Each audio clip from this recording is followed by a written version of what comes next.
On applaudit. Bravo les Nuggets. C'est tout ce que j'ai à dire. Voilà, fin du live, c'est tout. C'est tout ce que j'ai à dire. Bravo les Nuggets. Ah, forcément, il faut qu'on parle un peu de tout ça, les amis. Comment vous allez, les petits potes? Ça fait plaisir de vous retrouver pour ce petit live NBA. Petit live NBA qui devait avoir lieu à la base plutôt hier soir, mais qui n'a lieu que ce soir au final. Mais bon, c'est pas plus mal, comme ça on a un peu eu le temps de prendre un petit peu de recul sur cette victoire des Nuggets, sur le premier titre de la franchise de Denver. Un moment d'histoire quand même qui s'est écrit forcément de la NBA dans la nuit de lundi à mardi avec cette victoire. Comment la qualifier cette victoire des Nuggets? Sur la série totalement logique. Sur la série totalement logique, je pense qu'il n'y a rien à dire. Par contre, sur le match 5, limite, c'est un des matchs les plus accrochés. C'est- Alors, à part celui que Miami, le Game 2, ils prennent à Denver, franchement, c'est le match le plus accroché.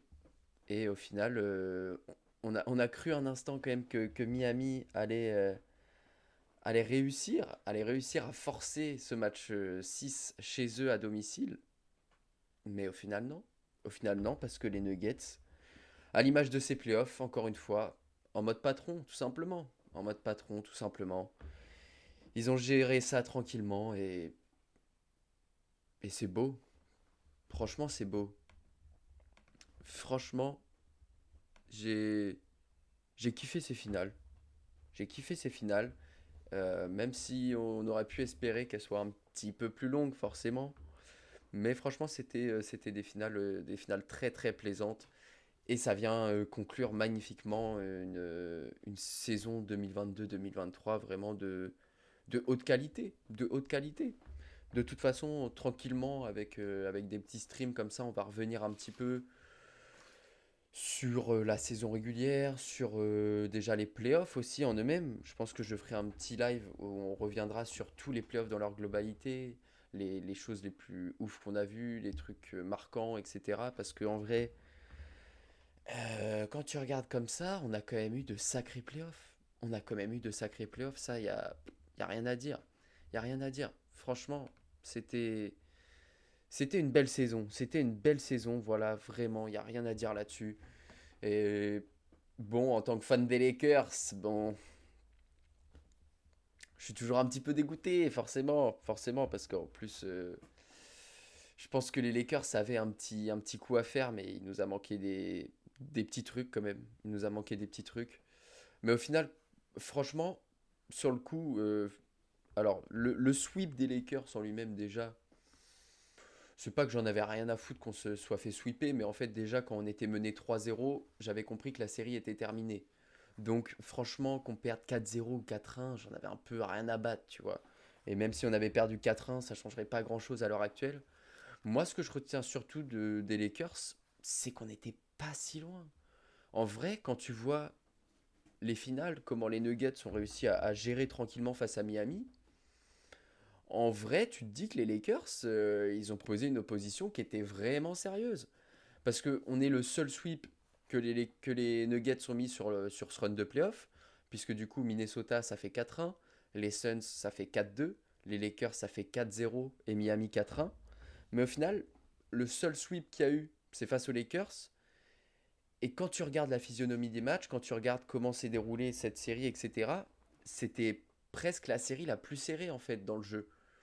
Les Lakers, je pense, sont ceux qui ont proposé la meilleure opposition à Denver. Même si, oui, forcément, c'est le ressenti qu'il y a eu aussi, c'est que tu étais jamais très loin, mais jamais vraiment proche non plus. Il te manquait toujours des petites choses, tu foirais un petit peu tes quatrièmes cartons, etc.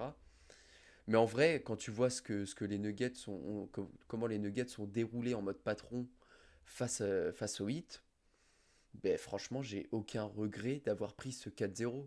Parce que franchement, quand tu vois dans la physionomie des matchs, le 4-0, on aurait pu être à 2-2 dans la série en fait à un moment, et ça aurait été pareil, tu vois, quasiment. Alors non, ça aurait pas été pareil, puisque du coup, peut-être que les Lakers auraient une chance d'aller en finale. Mais En vrai quand je suis revenu un peu là-dessus en tant que fan des Lakers, un peu plus à froid, et là, après, en plus, cette finale NBA qu'on vient de voir, franchement, aucun regret, tu vois. Aucun regret. De toute façon, en vrai, cette année, c'était pour les Nuggets. Cette année, c'était pour les Nuggets. Il y a, il y a eu beaucoup de circonstances qui, alors favorables, oui et non, beaucoup de circonstances qui ont fait que ces playoffs étaient un peu particuliers, notamment, bah oui, les Nuggets, en finale de conf, ils affrontent les Lakers qui étaient septième de saison régulière. Sur les finales, ils affrontent Miami qui était huitième, donc enfin septième sur la saison régulière, mais huitième avec le play-in. Donc au final, oui, les Nuggets, ils ont profité des défaillances de certaines grosses équipes, mais les équipes qui sont arrivées jusqu'au bout quasiment, jusqu'en finale de conf ou jusqu'en finale NBA, c'est pas parce que d'autres équipes sont passées totalement au travers, c'est parce qu'aussi ces équipes-là ont réussi à faire le job et à faire ce qu'il faut pour aller les battre aussi, tout simplement. Parce que j'ai vu des petits trucs passer comme ça. J'ai vu un petit truc passer. Est-ce que je l'ai là? J'ai vu un petit truc passer sur les Lakers. Sur les Lakers, sur les Nuggets. Où on dit oui, les Nuggets, ils ont affronté le huitième de la conf Ouest. Après, ils ont affronté que les Suns qui étaient quatrième, mais limite qui était un faux quatrième. Après, ils ont affronté les Lakers qui étaient septième. Et après, Miami qui était huitième. Ben, non, non, faut pas retenir ça. Miami, est-ce que c'était pas la meilleure équipe de l'Est? Bah, spoiler, si en fait. Alors oui, Miami, oui aussi, ils ont été la meilleure équipe de l'Est parce que eux aussi, ils ont profité de certaines défaillances des gros à l'Est, hein, que ça soit les Celtics, que ça soit notamment les Bucks aussi au premier tour, même les Sixers aussi se sont chiés face au... Enfin voilà, ça fait partie du jeu des playoffs. Mais après, de là à dire oui, le titre des Nuggets, ça y est, c'est... bon après, ça c'est les avis catastrophiques, hein, voilà. Hein, c'est comme ceux qui disent que le titre des Lakers dans la bulle de 2020 a moins de saveur, a moins de mérite que d'autres titres parce qu'on était dans la bulle. Ce qui est totalement débile. Il n'y a pas de souci. Mais comme ça, comme de dire que les Nuggets ont eu un chemin facile, etc. Enfin, franchement, je pense que les Nuggets à l'ouest, vous auriez mis les Kings, les Grizzlies, les Warriors, bah, les Clippers, bon, ouais, les Clippers, c'est encore moins. Mais même, franchement, je pense que les Nuggets, tu leur mettais n'importe quelle équipe à l'ouest, ils passaient en fait. Ils passaient en fait. Pour moi, l'équipe qui pouvait le plus déranger les Nuggets, et c'est pas que le cœur qui parle, c'était les Lakers. Et au final, je m'étais pas véritablement trompé parce que moi, je maintiens que si on revient sur le run des playoffs des Nuggets, c'est vraiment les Lakers qui ont bien plus posé de problèmes dans le jeu aux Nuggets que n'importe quelle autre équipe sur tout leur run de playoff. Parce que oui, alors oui, les Suns, c'est ceux qui en... Non, t'es juste un fanboy. Oh, comment ça? Comment ça? Eh, ah, ça y est, ça arrive sur live, ça veut se faire ban direct en fait, quoi. Mais parce que les Suns, au final, en prennent deux. Mais les Suns en prennent deux comment? Par un miracle du Saint-Esprit. Un truc divin tombé du ciel, là, Devin Booker et c'était Moïse, l'autre, il marchait sur l'eau. C'était n'importe quoi. Et c'est comme ça que les Suns en ont pris deux. Et c'est pas véritablement dans le jeu, quand tu regardes la série entre les Suns et les Nuggets, dans le jeu en lui-même, les Nuggets étaient toujours en contrôle. Il y a juste eu ces deux coups d'éclat là à domicile pour les Suns où tu avais un Devin Booker stratosphérique et encore stratosphérique, c'est même faible comme mot. Mais du coup, au final, c'est là où tu vois que les Nuggets ont géré aussi leur run de playoff. Minnesota, bon, bah, c'était pas assez talentueux, pas assez solide, tout ce que tu veux, pour leur causer vraiment des torts. Les Suns, comme on a dit, bah, c'était un peu trop esselé avec Booker, avec KD. On a bien vu qu'il y a eu des gros problèmes de rotation, etc. Sur le début de la série. Et puis après, une fois que tu étais à 2-2, au final, les Nuggets derrière ont dit non, mais en fait, Devin Booker, de toute façon, il va pas shooter comme ça toute la série. Donc en fait, dès que Devin Booker il est pas à 80% au shoot, on va vous taper parce que vous pouvez rien faire, tu vois. Et après, la finale de conf face aux Lakers, où où les Lakers ont réussi à vraiment proposer des choses intéressantes. Même tactiquement, il y a des choses qui ont dérangé les Nuggets, avec même du ID dans la raquette, etc. Il y avait eu des ajustements qui étaient bons. Mais en fait, le problème, c'est que les Lakers ont toujours craqué sur les fins de match, et notamment sur les quatrièmes quart-temps. Oui, aussi, c'est parce que les Nuggets étaient plus forts et collectivement, en tout cas, collectivement, ils avaient moins de trous d'air. Et surtout, bah, nous, ça nous arrivait aussi au pire des moments. Mais les Nuggets aussi étaient plus forts dans l'exécution, et on l'a encore vu sur ce match 5 là, face à Miami. C'est l'exemple parfait. C'est l'exemple parfait sur ce match 5 face à Miami, parce que le match des Nuggets est pas loin d'être dégueulasse quand même pendant trois quarts temps et demi, quoi. Et au final, ça passe. Et au final, ça passe parce que dans le money time, dans les moments où ça compte, et bah t'es là, et bah t'es là, et tu mets les gros points, et tu mets les gros shoots clutch. Voilà. Mais en vrai, le match 5, le match 5 des Nuggets est vraiment pas terrible. C'est un des, c'est leur pire match des finales. C'est presque même un de leurs pires matchs sur les playoffs. Pas loin en vrai, pas loin, hein. Franchement, c'était un match très compliqué. Alors des deux équipes, hein, du côté des deux équipes, c'était vraiment une adresse compliquée. C'était vraiment une adresse compliquée, ça c'est sûr. Quand tu vois 30-35% pour Miami, avec un 25% à 3 points. Bon, à 3 points, les Nuggets ont été aussi totalement dégueulasses, puisqu'ils ont 18%. Mais par contre, sur l'adresse globale, 45%, parce que du coup, bah, avec notamment monsieur Nikola Jokic, lui, il t'a fait remonter un peu les standards à l'intérieur, et t'as réussi à appuyer là où ça faisait mal, notamment avec les points dans la peinture, où t'as un différentiel de plus 16 dans les points dans la peinture. Même sur les points en contre-attaque, t'as aussi plus de points pour les Nuggets. Alors oui, Miami a su se battre avec ses armes pendant pas mal de temps. A su profiter aussi au final, Miami, sur le Game 5. En vrai, le plan de jeu qui sort, il est bon. Leur défense est bonne. La défense de zone de Spoelstra, encore une fois, fait des ravages quand même sur l'attaque des Nuggets. En vrai, on peut le dire, hein. Franchement, les Nuggets ont vraiment galéré offensivement sur ce match 5. Alors, ils ont galéré parce qu'ils n'avaient pas d'adresse, mais ils n'avaient pas d'adresse aussi parce que la défense les faisait galérer. L'un va avec l'autre aussi. Mais voilà, même avec ça, même avec 56 pour... Ah oui, en plus, c'est vrai que les Nuggets, le nombre de lancers qu'ils laissent passer. Enfin, c'était vraiment... moi, franchement, quand je vois que Miami mène quasiment de 10 points à la mi-temps, que sur le début du troisième quart-temps, ils sont là, ils arrivent à gérer.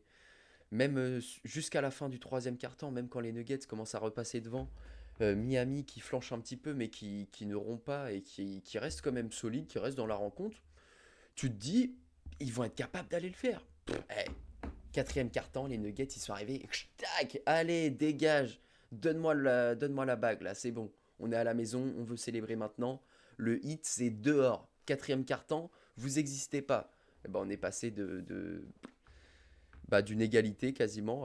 Enfin, c'était même Miami qui menait légèrement sur le début du quatrième à les Nuggets qui ont totalement déroulé. Les Nuggets qui ont totalement déroulé. Et là, pour Miami, tu as senti que c'était le coup fatal, le coup fatal sur la tête. Et puis forcément, dans ces moments-là, qui c'est qui a brillé, bah, c'est monsieur Nikola Jokic. Nikola Jokic qui est là avec ses 10 points à 5 sur 6 au shoot dans le dernier quart-temps, quand faut clôturer la série. 10 points sur les 24 inscrits, hein, pendant que Miami en met que 18 dans le carton. Voilà. Différence d'exécution, encore une fois, c'est ce que je vous disais avant sur la série face aux Lakers. Mais là, ça a fait mal parce qu'en plus, pour Miami, tu avais l'impression que tu étais vraiment pas loin de pouvoir prolonger la série. Et au final, tu te fais tabasser, tu te fais prendre une gifle et t'as plus qu'à rentrer à la maison, la queue entre les pattes, tu vois. Mais ouais, le naufrage un petit peu quand même de Miami aussi offensivement, en vrai. 3 sur 10 à 3 points. 5 sur 21 au shoot. Oh, tu souffres, hein. Tu souffres. Ils, voilà. Ils étaient à un quart temps. Ils étaient à un quart temps. Mais au bout d'un moment, c'est pas que de la chance ou que de la réussite ou que des planètes qui s'alignent ou quoi que ce soit. c'est aussi au bout d'un moment, c'est la capacité des Nuggets à être toujours solides, à toujours développer leur jeu. Et voilà, quand ça commence à cliquer, bah voilà, Jamal Murray qui fait pas un match incroyable. Et bah sur le quatrième quart-temps, il te met quelques gros paniers qui te font extrêmement du bien et qui enflamment un petit peu la Ball Arena, tu vois, pour revenir, pour repasser devant. Et puis Jokic qui fait des travaux monstrueux. Donc non, franchement, quand tu vois ça, il y a pas rien à dire sur le cinquième match, mais sur le quatrième quart-temps, c'est comme on dit, l'important c'est de finir. L'important c'est de finir, hein. Je l'ai répété pas mal de fois cette phrase pendant la série, notamment entre les Nuggets et Miami, ou même pendant d'autres séries, que l'important c'est de finir. Mais ça compte pour une série dans sa globalité, mais ça compte aussi pour un match. Et en fait, c'est ça aussi où les Nuggets ont été très forts, moi je trouve. Et oui, ils m'ont vraiment impressionné. Ils m'ont vraiment impressionné là-dessus. C'est leur capacité de gestion de fin de match, leur capacité à toujours bien exécuter au bon moment, et surtout en attaque. Surtout en attaque, parce qu'on a vu souvent dans ces quatrièmes quart-temps, l'intensité monte encore d'un cran, les défenses essayent de resserrer encore plus, tout devient plus compliqué. Et sauf que dans ces moments-là, les Nuggets, eh bah, ouais, peut-être qu'ils vont pas réussir à mettre 35 points, mais en fait, dans ces moments-là, ils n'ont pas besoin d'en mettre 35 points dans le quatrième quart-temps, puisque on a vu Miami qui en met que 18 dans le quatrième quart-temps. Il y avait un match, je sais plus c'est lequel, est-ce que c'est le Game 4 Bah, le Game 4, oui, face aux Lakers aussi, il avait un schéma un peu similaire, puisqu'on voit les Lakers qui sont devant largement sur la première mi-temps, même sur le troisième quart-temps et tout. Et petit à petit, les Nuggets qui reviennent, qui reviennent, qui reviennent. Et en fait, dans le quatrième quart-temps, et bah, boum, ok, l'intensité elle monte, il n'y a pas de souci. L'intensité elle monte pour tout le monde, tout devient compliqué, sauf que nous on arrive toujours à bien exécuter, au moins en attaque. En défense, notre défense, on a confiance en notre défense, on sait qu'on va être solidaire, qu'on va faire les efforts ensemble. Mais là aussi où ils ont été très forts, c'est cette attaque qui a toujours trouvé des solutions.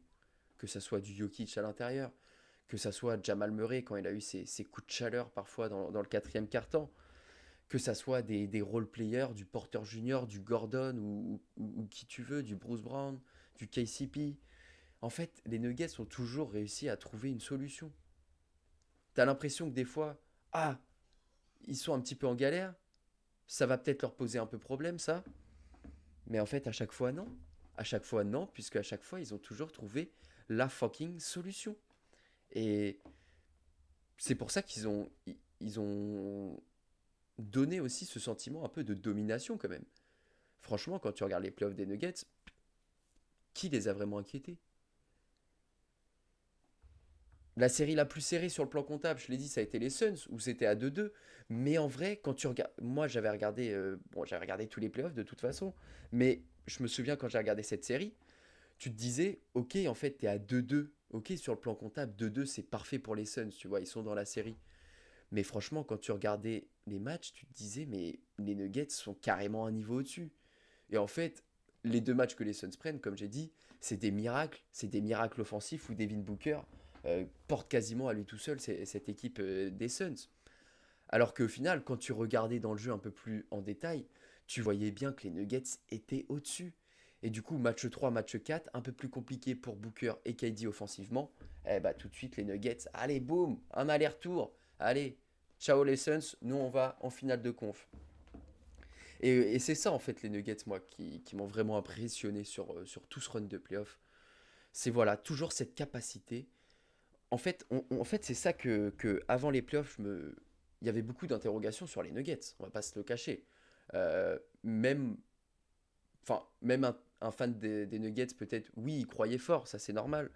Mais beaucoup, beaucoup de monde, tu vois, un peu dans la sphère NBA, etc., beaucoup de monde, quand même, avait des doutes sur les Nuggets, alors qu'ils avaient fini premier aussi de l'Ouest. Ils avaient fini premier de l'Ouest, donc normalement, euh, ils sont premiers de l'Ouest, limite. Pourquoi tu as des doutes sur eux? Pourquoi tu as des doutes sur eux? Enfin, il peut y avoir des circonstances atténuantes. Mais il y avait vraiment beaucoup de doutes sur les Nuggets pour un premier de l'Ouest. Pour un premier de l'Ouest qui a un projet avec de la continuité, qui est là depuis quelques années, qui avance, qui grappille, qui évolue dans son projet. Là, tu sentais qu'il y avait un peu ce côté arrivé à maturation, tu vois, cette année. Mais même après qu'ils aient fini premier de l'Ouest, tout le monde les mettait en train de perdre face aux Suns, ou les mettait pas forcément en finale, ou encore moins les mettait forcément gagner le titre, tu vois. Alors oui, il y a des gens qui les mettaient gagner le titre, qui les mettaient gagnant du titre, mais ça restait quand même une minorité pour une équipe qui, quand même, avait montré de sacrées choses avec un des meilleurs joueurs de, de ces dernières années, tout simplement. Un pivot dominant, comme on en a rarement vu, en tout cas dans le style. Et malgré tout ça, les Nuggets ont été beaucoup disrespect, franchement. Faut dire les termes, hein, clairement. Mais en même temps, c'était logique aussi, parce que tu... Moi, je trouvais aussi, moi aussi, j'avais des doutes sur les Nuggets, parce que je trouvais que ils étaient premiers de l'Ouest, mais déjà, il fallait voir un peu qu'il y avait aussi des grosses franchises qui étaient un petit peu absentes ou passées au travers d'une partie de la saison, etc. Donc il y avait aussi tout cet aspect que le classement de la saison régulière paraissait peut-être un peu faussé, tu vois, des Warriors en 6, des Clippers en 5, des Suns en 4, des Lakers en 7. Voilà, du coup tu te retrouvais avec les Grizzlies deuxième, les Kings troisième, enfin, il y avait une atmosphère un peu particulière, tu vois, quand on a fini la régulière et qu'on a vu Denver premier et qu'on a vu le classement de l'Ouest. Mais en même temps, moi aussi, je trouvais que les Nuggets étaient une très très bonne équipe, très solide. Mais moi, j'avais peur que ça soit une équipe qui arrive que à jouer, euh, qui arrive à être surtout dominante en saison régulière, mais qui lui manquerait ce petit truc, tu vois, en playoff. Qui lui manquerait ce petit truc en playoff, parce que, genre, manque un peu d'intensité défensive, parfois, tu vois, une alternance en attaque que tu n'arrives pas forcément à trouver, etc. Merde. Que tu n'arrives pas forcément à trouver, etc. Enfin, il y avait plusieurs aspects qui pouvaient t'émettre des petits doutes un peu sur les Nuggets. Mais en fait, petit à petit, ils ont fait que balayer ces doutes. Mais alors là, alors là, clairement, ils ont pas fait semblant, tu vois. Genre, qui peut dire, ouais, le titre des Nuggets de 2023, là, il est pas mérité? Personne. Sinon, s'il y a quelqu'un qui me dit ça et tu lui dis, ta mère, toi, toi, ta mère, t'as pas droit à la parole, c'est bon. Non, il est amplement mérité, mais en fait, c'est surtout moi ce qui m'a impressionné encore une fois avec les Nuggets, c'est qu'il y a eu quand même une montée en puissance pendant les playoffs, où face aux Wolves, en vrai, si on se souvient bien, c'était pas l'assurance du risque, glorieux et tout, tu vois. Genre, les Wolves, ils les ont fait un petit peu chier quand même, les Nuggets. Euh, il y a eu quand même, de la. Tu sentais que les Nuggets étaient un cran au-dessus, mais la machine, elle n'était pas encore en route, tu vois. Là, il y avait justement, tu vois, tous ces doutes un petit peu que beaucoup de gens pouvaient avoir sur les Nuggets à ce moment-là. Bah, tous ces doutes-là, t'as eu l'impression que dans la série face aux Wolves, on les a vus un petit peu, justement. Et après, bah, petit à petit, en fait, ils ont fait que de monter en puissance. Face aux Suns, déjà, ils prennent les deux premiers, donc déjà, ça, pour la confiance, c'est top. Après, bon, ils perdent les deux de manière un peu anecdotique, on va dire. Mais après, surtout, ils regagnent les deux en allant chercher le Game 5 chez eux, mais surtout en allant finir la série en 6 chez les Suns, tu vois, en mode patron. Et déjà, sur la fin de série, face aux Suns, en fait, tu as senti que sur cette série, ils ont dû monter en puissance eux aussi. Parce que ce qu'ils voulaient pas, c'était se faire piéger par les Suns avec Devin Booker, etc. Rentrer dans des matchs beaucoup trop offensifs où ça envoie des paniers dans tous les sens, etc. Euh, alors oui, c'était une série quand même très offensive, mais les Nuggets ont step up leur défense, surtout je trouve, face aux Suns. Moi je trouve que c'est là où vraiment il y a eu des trucs qui ont commencé à cliquer pour les Nuggets, c'est face aux Suns sur la défense. Notamment le duel Aaron Gordon-Kevin Durant, où il faut se rappeler que Kevin Durant a été en galère. Kevin Durant a été en galère parce qu'il était défendu par Aaron Gordon. L'autre, il va continuer tous les playoffs, hein. Mais je trouve que vraiment, à ce moment-là, il y a eu, il y a eu un petit déclic qui a commencé pour les Nuggets, euh, notamment en défense sur l'intensité, parce qu'en fait, ils ne pouvaient pas se permettre de laisser des espaces trop, enfin trop d'espace en tout cas, enfin ça reste Devin Booker et Kevin Durant, donc forcément, même quand tu les défends à 100%, tu vas toujours prendre des shoots sur la gueule, tu vois.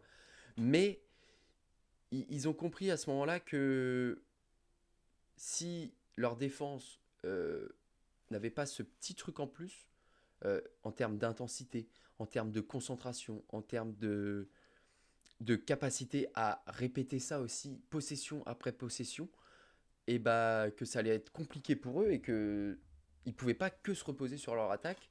Ce qu'on avait eu un peu l'impression, moi c'est ce que j'avais eu cette impression, surtout sur la régulière, et c'est là où moi surtout j'avais des doutes chez les Nuggets, c'était surtout sur la capacité défensive.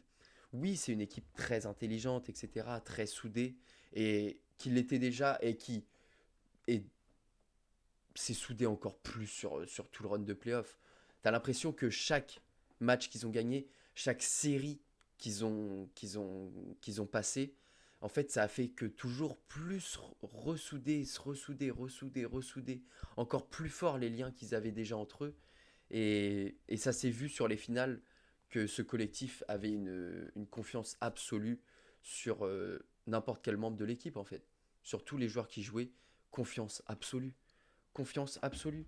Que ça soit du Jokic, que ça soit du Murray, que ça soit des role-players, que tu sois titulaire, que tu sortes du banc, que tu aies 35 minutes, que tu aies 8 minutes de jeu, peu importe si tu joues, on a confiance en toi, tu vois. Et ça s'est vu petit à petit, et c'est là où je trouve il y a... Ils avaient déjà ce petit truc particulier, tu vois, en tant que groupe, tu sentais que bah, c'est un groupe qui a de la continuité, où ils ont travaillé ensemble depuis pas mal d'années, où les Jokic, Malone, Murray, etc., ils sont tous comme ça, tu vois, c'est une famille, tu vois. Enfin, moi, je pense que c'était un groupe très soudé et que ce run de playoff, genre, c'est devenu une famille, tu vois, maintenant. Genre, c'est encore plus fort. C'est encore plus fort. Et ça s'est vu même encore. Il y a plein de choses qui te le montrent, hein, notamment même la connexion entre Jokic et Murray. La connexion entre Jokic et Murray, c'est du poulet. C'est du poulet, cette connexion.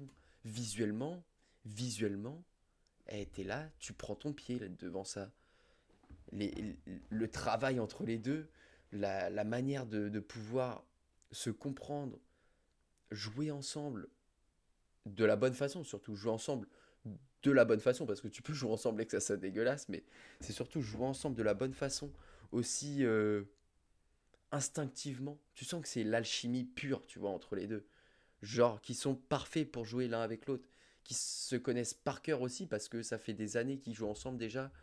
Même si Murray a été absent quand il était blessé, mais ça fait des années que les mecs jouent ensemble, ça fait des années que c'est des brothers, tu vois.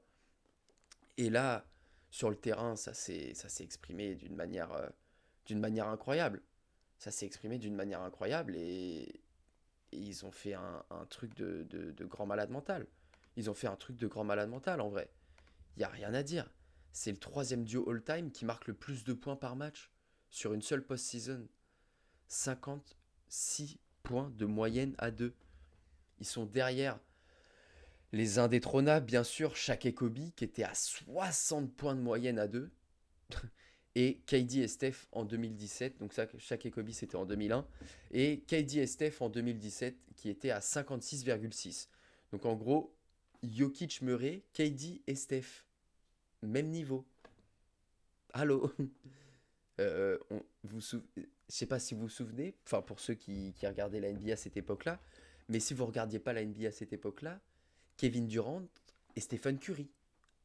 On en a tout de suite parlé comme un des plus grands duos de tous les temps, et ce genre de stats le montre, puisqu'ils sont deuxièmes en termes de points marqués sur une seule post-season, tu vois, en moyenne de points marqués. Et au final, Jokic et Murray, bah, excuse-moi, mais c'est moins clinquant que Kevin Durant et Stephen Curry, tu vois, ou même que Shaq et Kobe. Euh, alors, monsieur Nikola Jokic, on va reparler un peu de lui après, de ses playoffs et de tout ce qu'il a réalisé, parce que la violence. Oh, c'est un délire, hein. C'est un délire ce qu'il a envoyé le Serbe. Vraiment. Alors, le Serbe, tu vois, il peut limite aller vers ces noms, tu vois, que sont KD, Steph, Shaq, Kobe. Si tu mets un Jokic qui commence à aller dedans, moi je trouve que petit à petit, il commence à se créer cette place parmi les plus grands. Mais genre, c'est pas pour faire offense à Jamal Murray. Mais je pense que Jamal Murray n'aura jamais, ne pourra jamais même effleurer du bout du doigt des joueurs comme Shaq, comme Kobe, comme KD, comme Steph, tu vois. Alors que Jokic, on a un petit, alors peut-être, tu vois. Mais vraiment, Murray Jokic qui est plus fort que Kobe et Shaq. Je sais pas. Je sais pas, tu t'enflammes un petit peu, mon petit père, quand même. Non, mais en tout cas, ça montre quand même. Ça montre quand même ce qu'ils ont fait. C'est un truc de grand malade. C'est un truc de grand malade. Et de toute façon, on va continuer de parler de tout ça parce que vraiment, c'est beau. C'est beau, faut profiter. Faut profiter. Même si c'est pas les Lakers qui ont gagné, moi, je me suis régalé, tu vois. Moi, je me suis régalé parce que le jeu proposé par ces deux-là, franchement, c'était magnifique. C'était magnifique. T'as juste envie de regarder et de comprendre comment ils arrivent à avoir cette alchimie, de t'en inspirer. Enfin, je sais pas, c'est une bromance le truc, tu vois. Genre, c'est magnifique. Mais voilà, c'est le troisième duo all-time, quoi. Des duos dans la NBA qui ont fait des sacrées saisons, il y en a eu, tu vois. Des fois, t'as eu du Jordan et Pippen, tu vois. Alors, oui, Pippen scorait moins, mais en même temps, Jordan, quand il t'en met 36 sur les playoffs, déjà, l'autre, s'il en met que 20, en fait, ça suffit, tu vois. Mais même pas. Même pas. Enfin, il y en a eu, il y en a eu. Je veux la même connexion avec ma future meuf. Toi, t'es qui? T'es Jokic ou t'es Murray? Faut que tu trouves une meuf qui ressemble à Jokic ou qui ressemble à Murray, du coup. Ça dépend qui t'es, tu vois.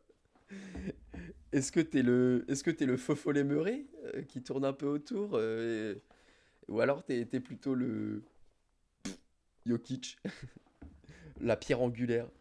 T'es Jokic du coup. Ouais, c'est vrai que ça ressemble plus. Il faut que tu trouves une meuf un peu feu follet comme Jamal du coup.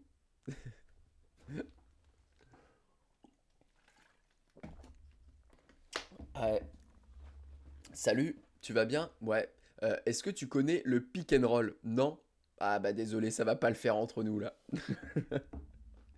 Non, parce que le pick and roll, recherche meuf feu follette, ouais. Recherche meuf feu follette mettant quelques switches et adorant jouer un pick and roll. Ah ouais. Non mais en tout cas, ce que ce duo a fait quand même, c'est c'est incroyable. Et puis surtout que dans ce duo, c'est pas genre on aurait pu avoir ce duo, on aurait pu avoir les mêmes stats, mais genre avec Jokic qui mettait 40 points et Murray qui en mettait 15, tu vois. En vrai, ça aurait pu. Mais là, c'est pas ça. C'est quand même Murray, quand même. Attention, sur les finales, il a envoyé du solide, hein. Il a envoyé du solide, monsieur Jamal Murray, sur les finales. Si je regarde ses stats, c'est quoi? C'est du 20 points, 20 points 10 rebonds, si je dis pas de bêtises. Je vais vous dire ça en détail exactement. Monsieur Jamal fucking Murray. Alors, en toute simplicité, un petit 21,4 points, voilà, hein, avec 45% au shoot, 38% à 3 points, alors que limite il a été un petit peu maladroit sur les finales par rapport à ce qu'il a fait avant, mais en vrai les pourcentages restent très propres, hein, 45% au global et 39% quasiment à 3 points, avec autant de volume, ça reste très très propre. Demandez à Jimmy Butler, je pense qu'il aimerait bien les mêmes pourcentages. Euh, bon, par contre, 46. Ah non, pardon. 92% au lancer. Et avec ça, bien sûr, 6 rebonds et les 10 passes. Et les 10 passes. Et oui, c'est là aussi où Murray, je trouve, a été très fort sur les finales et même dans ce duo, en fait, c'est qu'ils arrivent à s'adapter. Sur la finale de conf, il y a besoin que Jamal Murray soit totalement on fire et t'envoie des gros buckets dans tous les sens. Boum, il le fait. Et putain, mon petit cœur s'en souvient encore, ce gros bâtard. Ce qu'il nous a mis dans la bouche. Et en vrai, si on avait, ça se trouve, les Lakers, on était à un Jamal Murray un petit peu moins chaud de passer, tu vois. Mais il était totalement incroyable sur les finales de conf. Et Jokic, Jokic était là en tant que métronome, tu vois. Mais Murray au scoring sur les finales de conf, il est juste insolent. Sur les finales NBA, il est dans ses standards, en fait. C'est ça aussi qui est fort. C'est que même en étant juste dans ses standards, sans en ayant besoin de surperformer, alors par contre, il a été un peu plus haut que ses standards, notamment à la passe, Mais c'est aussi parce que du coup, vu qu'il était un peu moins au scoring, et ben, il a pu un peu plus créer pour les autres aussi, avec ce jeu à deux, toujours avec Jokic, cette connexion. Voilà, toujours jouer l'un pour l'autre, l'un avec l'autre. Un coup, hop, je passe au-dessus, tu passes en dessous. Un coup, hop, je me sers de ton écran pour aller pop là-bas. Hop, je fais ressortir la balle ici, je drive, tac, tu fais le bon. Tu vois, ils bougent ensemble presque sur le terrain, des fois, t'as l'impression. C'est ça, c'est ça qui est fort. Mais Jamal Murray, ouais, il a même pas eu besoin d'être insolent offensivement, en fait. Il a été juste dans ses standards et il s'est concentré un petit peu plus du coup aussi sur la création pour les autres, que ce soit pour Jokic du coup dans le jeu à deux, mais aussi bah voilà du drive and kick. Jamal Murray il prend le ballon, hop, percussion vers le cercle, tac, bah, non je vais pas y aller, je vais pas aller au cercle, non. Non, je vais ressortir dans le corner là-bas parce que regarde, il y a qui? Il y a Aaron Gordon. Tu connais Aaron Gordon? Ah ouais, bah tu vas vite le connaître parce qu'il va te casser les couilles en défense et des fois il va mettre ses shoots dans le corner. Bon, bah c'est pas grave. Il est pas dans le corner là. C'est pas grave, dans l'autre corner, regarde qui y a. Il y a KCP. Tu vois ce gros shaitan là. L'autre là, putain, il est toujours là au bon moment pour te mettre des gros 3 points sur la tronche qui font mal. C'est relou. Et puis sinon, bah il y a du Bruce Brown. Et puis il y a du Porter Junior aussi. Hein. Non mais voilà, c'est ça. C'est ça. C'est. Les, les, les Nuggets ont toujours eu une solution en fait. Parce que déjà, rien que ce duo en lui-même, le jeu qu'il arrive à créer, que ça soit du coup pour Jamal ou pour Jokic, c'est déjà très chaud d'arrêter ça pour une équipe. On l'a bien vu, qui a réussi à le faire sur ces playoffs. Bah, pas grand monde. Pas grand monde, quasiment personne. Si, il y a eu parfois les Lakers sur certaines séquences. Il y a eu Miami un petit peu sur le match 2 quand ils ont fait. Quand Spoelstra a joué la carte de Kevin Love qui a été titulaire, etc. Ça a un petit peu dérangé sur le moment la manière dont on pouvait trouver Jokic et aussi dans la manière de Jokic pour trouver ses coéquipiers, etc. Mais en fait, ça passait quand même. Ça passait quand même. Ils se sont fait avoir un match et encore, il y a des matchs ils se sont fait avoir et ils l'ont pas perdu, tu vois. Donc, toujours en gestion. Toujours en gestion, en fait. C'est ça qui est beau. C'est ça qui est beau, c'est ça qui est fort. Et voilà, pour Jamal Murray, c'est amplement mérité. C'est amplement mérité.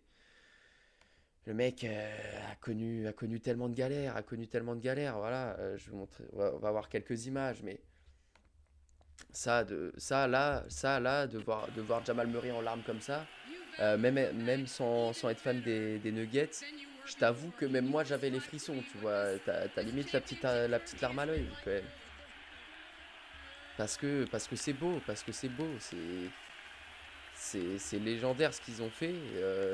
Et puis le mec a traversé les enfers et est revenu bah, d'un endroit où il savait même pas s'il allait revenir. Enfin, si, il savait qu'il y reviendrait, mais comment? Dans quel état? On se disait, à deux doigts de chialer devant vous à ce moment. Ah ouais, non, mais gros, même moi j'avais les frissons, même moi j'avais les yeux qui commençaient à chauffer un peu, tu vois. Genre, en vrai c'est trop beau, tu vois, c'est trop beau comme histoire. Le mec, et puis de toute façon, en plus, tu vois, genre, ça se voit que c'est trop un bon gars, tu vois, ça se voit que c'est trop un bon gars, donc forcément, tu, tu peux pas te dire, vas-y, qu'est-ce qu'il a à chialer, tu vois, c'est bon. Non, la story de malade. Tout le monde se demandait s'il allait retrouver son niveau dans la bulle de 2020. Bah, spoiler, en fait, il est peut-être encore plus fort maintenant. Franchement, je pense, hein. En tout cas, d'avoir réussi un run de playoff en étant aussi régulier. Parce que c'était ça aussi le problème avec Jamal Murray, c'était parfois tout en haut, mais parfois aussi tout en bas. Alors on l'a vu, hein, on l'a vu encore parfois irrégulier. Il y a eu quelques matchs où il est passé un petit peu plus au travers, etc. Alors qu'il venait de te claquer une énorme perf avant, tu vois. Mais franchement, dans la globalité des playoffs, l'autre, qu'est-ce qu'il a envoyé? Qu'est-ce qu'il a envoyé? Et puis, c'est surtout que même les matchs où il est passé au travers, il y a toujours eu un petit moment où il a mis les shoots qu'il fallait, tu vois. Il, il, Tu regardes son match, tu te dis, ah ouais, ouais, un petit peu crado son match quand même et tout, pourcentage pas terrible et tout, machin. Tu regardes le résumé du match et tu te dis, mais putain, au moment parfait où il faut, l'autre, il te colle, boum, deux gros buckets, tu vois, alors qu'il a rien mis dans le match. Et c'est ça aussi. C'est ça aussi, tu vois, la force des grands joueurs, c'est d'être capable de répondre au moment où il faut. Il y a pas une parole plus haut que l'autre dans ce groupe des taffeurs, des mecs humbles au service du collectif. C'est magnifique avec des traversées du désert pour pas mal de mecs. Murray, Gordon, Green. Bah oui, non mais clairement, c'est ce que c'est ce que je disais tout à l'heure, tu vois, ça se sent de toute façon que qu'ils sont tous soudés, tu vois, genre moi je te dis, j'ai l'impression de voir une famille, tu vois, genre des brothers, tu vois, genre mais vraiment, tu vois, genre des mecs qui ont grandi ensemble, tu vois, à la limite, qui ont traversé des épreuves de malade ensemble et tout. Parce que oui, forcément, alors, quand Jamal Murray se blesse, c'est une épreuve pour Jamal Murray. Mais en vrai, ça remettait aussi en question des trucs autour de la construction des Nuggets. Parce que les Nuggets, en vrai, si t'as pas Jamal Murray, t'es pas champion aujourd'hui. Si t'as pas la Jamal Murray, t'es pas champion aujourd'hui, hein. Ou si t'as un Jamal Murray qui passe totalement à côté de ses playoffs, je pense que t'es pas champion, hein. Je pense que t'es pas champion. Et c'est ça aussi où justement où ils ont réussi à traduire toute cette énergie un petit peu, tu vois, cette énergie de combattant un petit peu, ils ont réussi à la traduire sur le terrain. Et c'est ça qui me manquait avec les Nuggets, moi. Et c'est ça où je me demandais, est-ce qu'ils allaient être capables d'avoir ce côté un peu guerrier, un peu combattant, un peu, ouais, on est là pour la bataille, pour la guerre, tu vois. Et moi, je pensais que les Nuggets allaient être un peu trop soft là-dessus, etc. Et ils me regardent là, ils regardent le live et ils se disent non mais l'autre, et il a cru quoi le ref? Il a cru qu'on n'était pas des Warriors ou quoi? Bah si, clairement. Ils se sont livrés des batailles en vrai, hein. Parce que les Lakers, c'était une bataille physique. Miami, même si Miami est plus petit, mais dans l'intensité, etc., c'était aussi une sacrée guerre de tranchées, tu vois. Et moi, c'est là encore une fois où les Nuggets m'ont surpris. C'est justement dans cette capacité à aller au combat, à être une équipe qui n'est pas juste, tu vois, une équipe où ça circule bien. Oui, d'accord, ils sont capables de le faire, mais quand il faut aller aussi au charbon et au mastic, ils l'ont fait, tu vois. Et moi, justement, c'est là où je pensais que ça allait faire défaillance pour les Nuggets. Je pensais justement que les Lakers. Alors après, les Lakers, bon. Les Lakers, le problème, c'est que notre slogan, c'est irrégularité. En tout cas, sur les playoffs, tu vois. Genre, que ça soit d'un match à l'autre ou même dans un même match, on pouvait te proposer le meilleur comme le pire. Mais des fois, il y a eu des moments où les Lakers ont réussi à proposer une énorme intensité, vraiment très très physique, etc., qui a réussi à gêner les Nuggets. Mais en fait, les Nuggets, même s'ils prenaient un coup, jamais ils abdiquaient et ils étaient toujours là. Et ils savaient qu'ils allaient continuer à jouer leur jeu, continuer à exécuter et que, en fait, il en fallait plus pour les mettre à terre. Il en fallait plus pour les mettre à terre. Et c'est ça, moi, qui m'a aussi encore vraiment impressionné avec les Nuggets sur ces playoffs. Et petit à petit, en plus, petit à petit, justement, je trouve qu'ils ont réussi à rentrer encore plus dans le combat. Parce que la série face aux Wolves, tu vois, ça gère un petit peu. La série face aux Suns, bah en fait, t'as un peu de combat physique, mais pas tellement non plus. DeAndre Ayton, il est trop soft. Booker, KD, etc. Il y avait un petit peu de combat, mais c'était pas non plus vénère. Mais moi, là où ils m'ont bluffé, les Nuggets, c'est sur la série face aux Lakers. Parce que je pensais que les Lakers pouvaient vraiment passer sur cet aspect physique, sur cet aspect combat, sur cet aspect, ok, quand ça commence à être une guerre de tranchées, comment vous réagissez? Mais en fait, les mecs étaient juste préparés. Juste préparés. Et ce que tu dis aussi, Toto, c'est totalement vrai et ça rentre totalement là-dedans. C'est du coup ce côté aussi humble. Oui, oui, d'accord, monsieur Nikola Jokic est un double fucking MVP. Maintenant, bagué plus MVP des finals. Ça commence à faire un sacré dossier, on va en parler un petit peu après. Ouais, Jamal Murray est un joueur incroyable. Il y a pas mal, même du. Mais tu vois, typiquement, si tu dois prendre un exemple, alors que je fais un temps en même temps comme ça, si tu dois prendre un exemple pour les Nuggets dans ce collectif de cette capacité quand même à pas jouer avec son ego, de se mettre aussi au service du collectif, d'être capable de se donner corps et âme, même si c'est pas vraiment toi comment tu es conditionné un petit peu à la base, c'est Porter Junior. Michael Porter Junior. Le mec, on l'a taillé tout le temps, et à juste titre, que c'était juste un putain de trou noir en attaque et qu'en gros, bah, tu lui passais le ballon, et quand tu lui passais le ballon, bah, c'était shoot, et c'était panier, soit c'était rebond, tu vois. Mais Porter Junior sur ses playoffs, mais attends, même en finale, là, sur le match 5, au début du match 5, qui c'est qui tient la baraque pendant que les Nuggets sont un petit peu. Les bras un petit peu qui flageolent, tu vois. Tu sens que la pression sur le match 5, sur le match. Oui, sur le match 5, pardon. Sur le match 5 pour les Nuggets, tu sens que le début de match.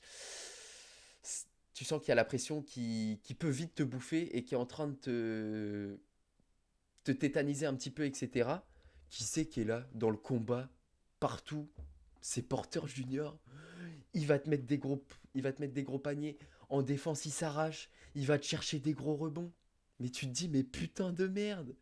Il y a encore 6 mois, le mec, on se foutait de sa gueule parce qu'on disait que limite en défense, tu le cibles parce qu'il fait aucun effort. Et je suis désolé, mais sur ces playoffs, je dis, alors bien sûr, ça en fait pas un défenseur élite. Je dis pas que c'est qu'il a les capacités d'Aaron Gordon ou ceci ou cela, tu vois. Non, ça reste pas un défenseur élite. Mais au bout d'un moment, la défense, de toute façon, on sait que la défense, ça vient d'où? La défense, ça vient de là, là. Ça vient des tripes. Ça vient des tripes, la défense. Parce que, alors oui, il faut se servir aussi de son cerveau, parce que si tu défends juste comme un gogol dans tous les sens, ça sert pas souvent à grand chose, hein. Hashtag, comment il s'appelle l'autre là? Pas de Beverley, bien sûr. Allez, hashtag, allez, dégage, pas de Bev. Mais Porter Junior, vraiment, voilà, juste, il a montré, il a montré que, il a montré que, tu vois, qu'il était capable de se dévouer au service d'un collectif. Parce qu'en vrai, tu regardes Porter Junior, tu regardes sa ligne de stats, tu te dis, bon, il tourne à quoi sur ses playoffs? 9 points, 9 points et demi, avec 36, avec 29 minutes de temps de jeu, donc quand même un temps de jeu conséquent. C'est le quatrième plus gros temps de jeu. Non, cinquième. Cinquième derrière Jamal Murray, Jokic, Aaron Gordon, KCP et Porter Junior. Mais voilà, tu te dis Porter Junior, il te met que 9 points de moyenne. Donc pour un scoreur comme lui, c'est pas énorme, tu vois. Euh, Tu regardes ses stats, 32% au tir. 32% au tir. 14% à 3 points. 14% à 3 points. Il a été mais dégueulasse Porter Junior en attaque. Il a été dégueulasse sur les finales Porter Junior en attaque. Et pourtant, il a réussi à être impactant sur le match. Et sur les matchs même. Sur les matchs. Parce que oui, sur le match 5, c'est l'exemple parfait, tu vois, de comment il a réussi à se sortir les doigts et à s'envoyer, tu vois, des grosses missions défensives. Mais derrière Jokic, qui c'est qui prend le plus de rebonds? C'est Porter Junior. Alors oui, Jokic, il en prend 14. Vas-y, on parle pas avec lui. Mais après, Porter Junior, il en prend 8,4 par match. 8,4 rebonds par match pour Porter Junior. Et à côté de ça, de la défense. De la défense. Il s'est investi et, comme je dis, c'est pas un défenseur élite, mais il y a mis l'énergie. Et quand t'es un gars qui fait 2 mètres 10, il fait Porter Junior. Je crois, c'est ça. 2 m 08. Ouais, c'est ça, 2 m 08. Bah, quand t'es un gars qui fait 2 m 08, qui commence à mettre de l'énergie en défense, etc., et qui essaye de défendre intelligemment, notamment, 2 m 08, juste pour vous dire, le joueur le plus grand côté Miami, c'était Bama Debayo qui faisait 2 m 06. Voilà, hein. Donc forcément, quand tu as un joueur comme Porter Junior, surtout dans cette série où l'avantage physique est prédominant pour les Nuggets, et bah quand tu as Porter Junior qui commence à se mettre au diapason et à les défendre, et bah qu'est-ce que tu veux? Forcément que c'est galère pour l'autre équipe. Forcément que c'est galère. Alors oui, d'accord, il rentre pas ses shoots, et heureusement, parce qu'en fait, si Porter Junior, au lieu de tourner à 10 points de moyenne avec 32% et 14% à 3 points, juste en fait, s'il tourne à allez, 40% au tir et 25% à 3 points, waouh, ça aurait été une violence très très vénère quand même. Malone qui lui dit après que c'est grâce à lui qu'on gagne sur le match 5 et il a pas à s'en vouloir car ils veulent aller chercher le back-to-back. Les émotions. Ah oui, non, mais clairement, hein, là-dessus, totalement raison. Totalement raison, parce que vraiment, sur le match 5, je le répète encore, mais sur le début du match, il y a que lui. Il y a que lui, vraiment. Vraiment, quasiment tout l'effectif des Nuggets, tu sens qu'ils sont, qu'ils sont pas dans le match, qu'ils sont pas dans le match, qu'il y a la pression qui les submerge et qu'ils n'arrivent pas à passer au-dessus, tu vois. Et Porter Junior, il est là, au début du match, à un moment, je me souviens, il est à 8 points, 8 rebonds, tu vois. Je crois que c'est vers la fin du premier quart-temps, au début du deuxième, je sais plus. Il est à 8 points, 8 rebonds. En allant chercher en plus des rebonds offensifs, etc. Et avec de la défense de l'autre côté. Non, c'est... Voilà l'exemple parfait de cette cohésion comme ça, quoi, pour les Nuggets. Et cette cohésion, en plus, on l'a vu après dans la manière de célébrer aussi. Dans la manière de célébrer, tu vois, genre, c'est magnifique, c'est magnifique. T'as eu tout, t'as eu tout. Chacun l'a célébré personnellement, mais en même temps, ça faisait un tout qui était magnifique, tu vois. Genre, Jamal Murray était beaucoup dans l'émotion, très forte émotion sur l'instant, beaucoup de larmes, etc. Et après, bon, il a commencé à attaquer le champagne et visiblement, il était bien chaud après. Je sais plus qui c'est qui l'interview et qui lui dit oui, Jamal, vous avez bu du champagne direct après le match, après un effort comme ça. De 1 à 10, 1 c'est sobre et 10 c'est complètement arraché. À combien vous êtes? Et Jamal Murray qui dit next question. Monsieur Malone, peut-on en parler? Quel homme, quel meneur d'homme. Il n'a pas tremblé face au Voldemort Spolstra. Bah, on va en parler un petit peu après. On va en parler un petit peu après, mais bah, quoique, en vrai. Bah, si je voulais. Si, je vais parler de ça rapidement, de la célébration quand même avant. Et après, je vais parler quand même de Mike Malone, forcément. Mais ouais, la célébration des Nuggets, t'as senti que c'était à leur image. À la fois très humble, très simple, très sincère, juste en fait. Très sincère, voilà. Juste avec le cœur. Ils jouent avec leur cœur. Ils ont construit cette équipe avec le cœur. Ils ont fait ce run de playoff avec leur cœur. Ils ont célébré aussi comme ils l'ont, comme ils sont, tu vois. Ils se sont pas travestis, ils ont pas fait des choses qui leur ressemblent pas.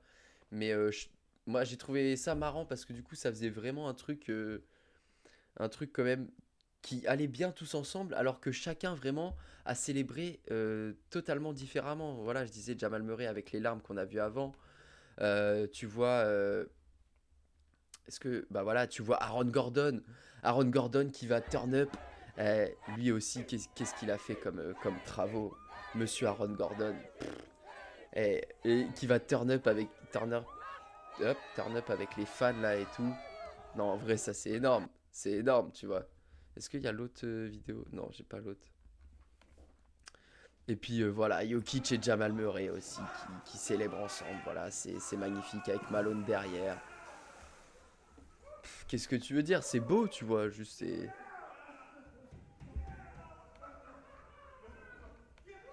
Putain, ouais, je me disais, j'ai un retour. Tac. Mais voilà, ça c'était magnifique. Les frères Jokic qui font sauter Mike Malone. Non, mais ça, si c'est pas une image incroyable quand même. Ça c'était beau, ça aussi. Ça, c'était beau aussi, tu vois. Énorme, énormissime, vraiment. Mais ouais, la célébration, j'ai vraiment adoré, tu vois. Ça respirait la joie de vivre, l'accomplissement. Mais en même temps, l'accomplissement, mais genre, c'était mesuré quand même, j'ai trouvé leur manière de célébrer. Moi, je suis champion NBA, mon gars, mais je fais des tours de terrain, je sais pas, je fais des trucs, je pète mon crâne, tu vois, genre. Jokic, il était là, il en avait rien à battre, limite. Tu te dis, putain, le ref, lui, il est vraiment spécial quand même. Lui, il pense qu'à une chose, là, c'est aller retrouver ses chevaux, là, pour aller faire de l'équitation un petit peu. Mais ouais, Aaron Gordon aussi, forcément, il faut dire quelques mots sur lui, sur ses playoffs et sur ses finales. Sur ses finales, 14 points. Troisième meilleur marqueur des Nuggets. Derrière Jokic et Murray. Aaron Gordon. Avec de la défense sur Butler, où Butler, il en fait encore des cauchemars. Non, mais c'est trop. Et attends, tu regardes les pourcentages en plus, mais tu te dis, mais comment ça? Attends, oui, c'est bien ça? Ah oui, c'est bien ça, ouais. Aaron Gordon, 60% au tir. Bah pourquoi? Bah parce que aussi, on lui a donné beaucoup de ballons à l'intérieur où il a pu profiter des mismatchs avec son physique où clairement personne peut le stopper en fait. Personne peut stopper l'athlète qu'il est. Et du coup, il se retrouve à faire des finales à 14 points de moyenne, 7,4 rebonds, 3 passes décisives, le tout avec 60% au tir. Alors oui, d'accord, 60% au tir, tu te dis, bah ouais, mais parce qu'il a joué beaucoup à l'intérieur, c'est pour ça, ça fait des gros pourcentages, d'accord.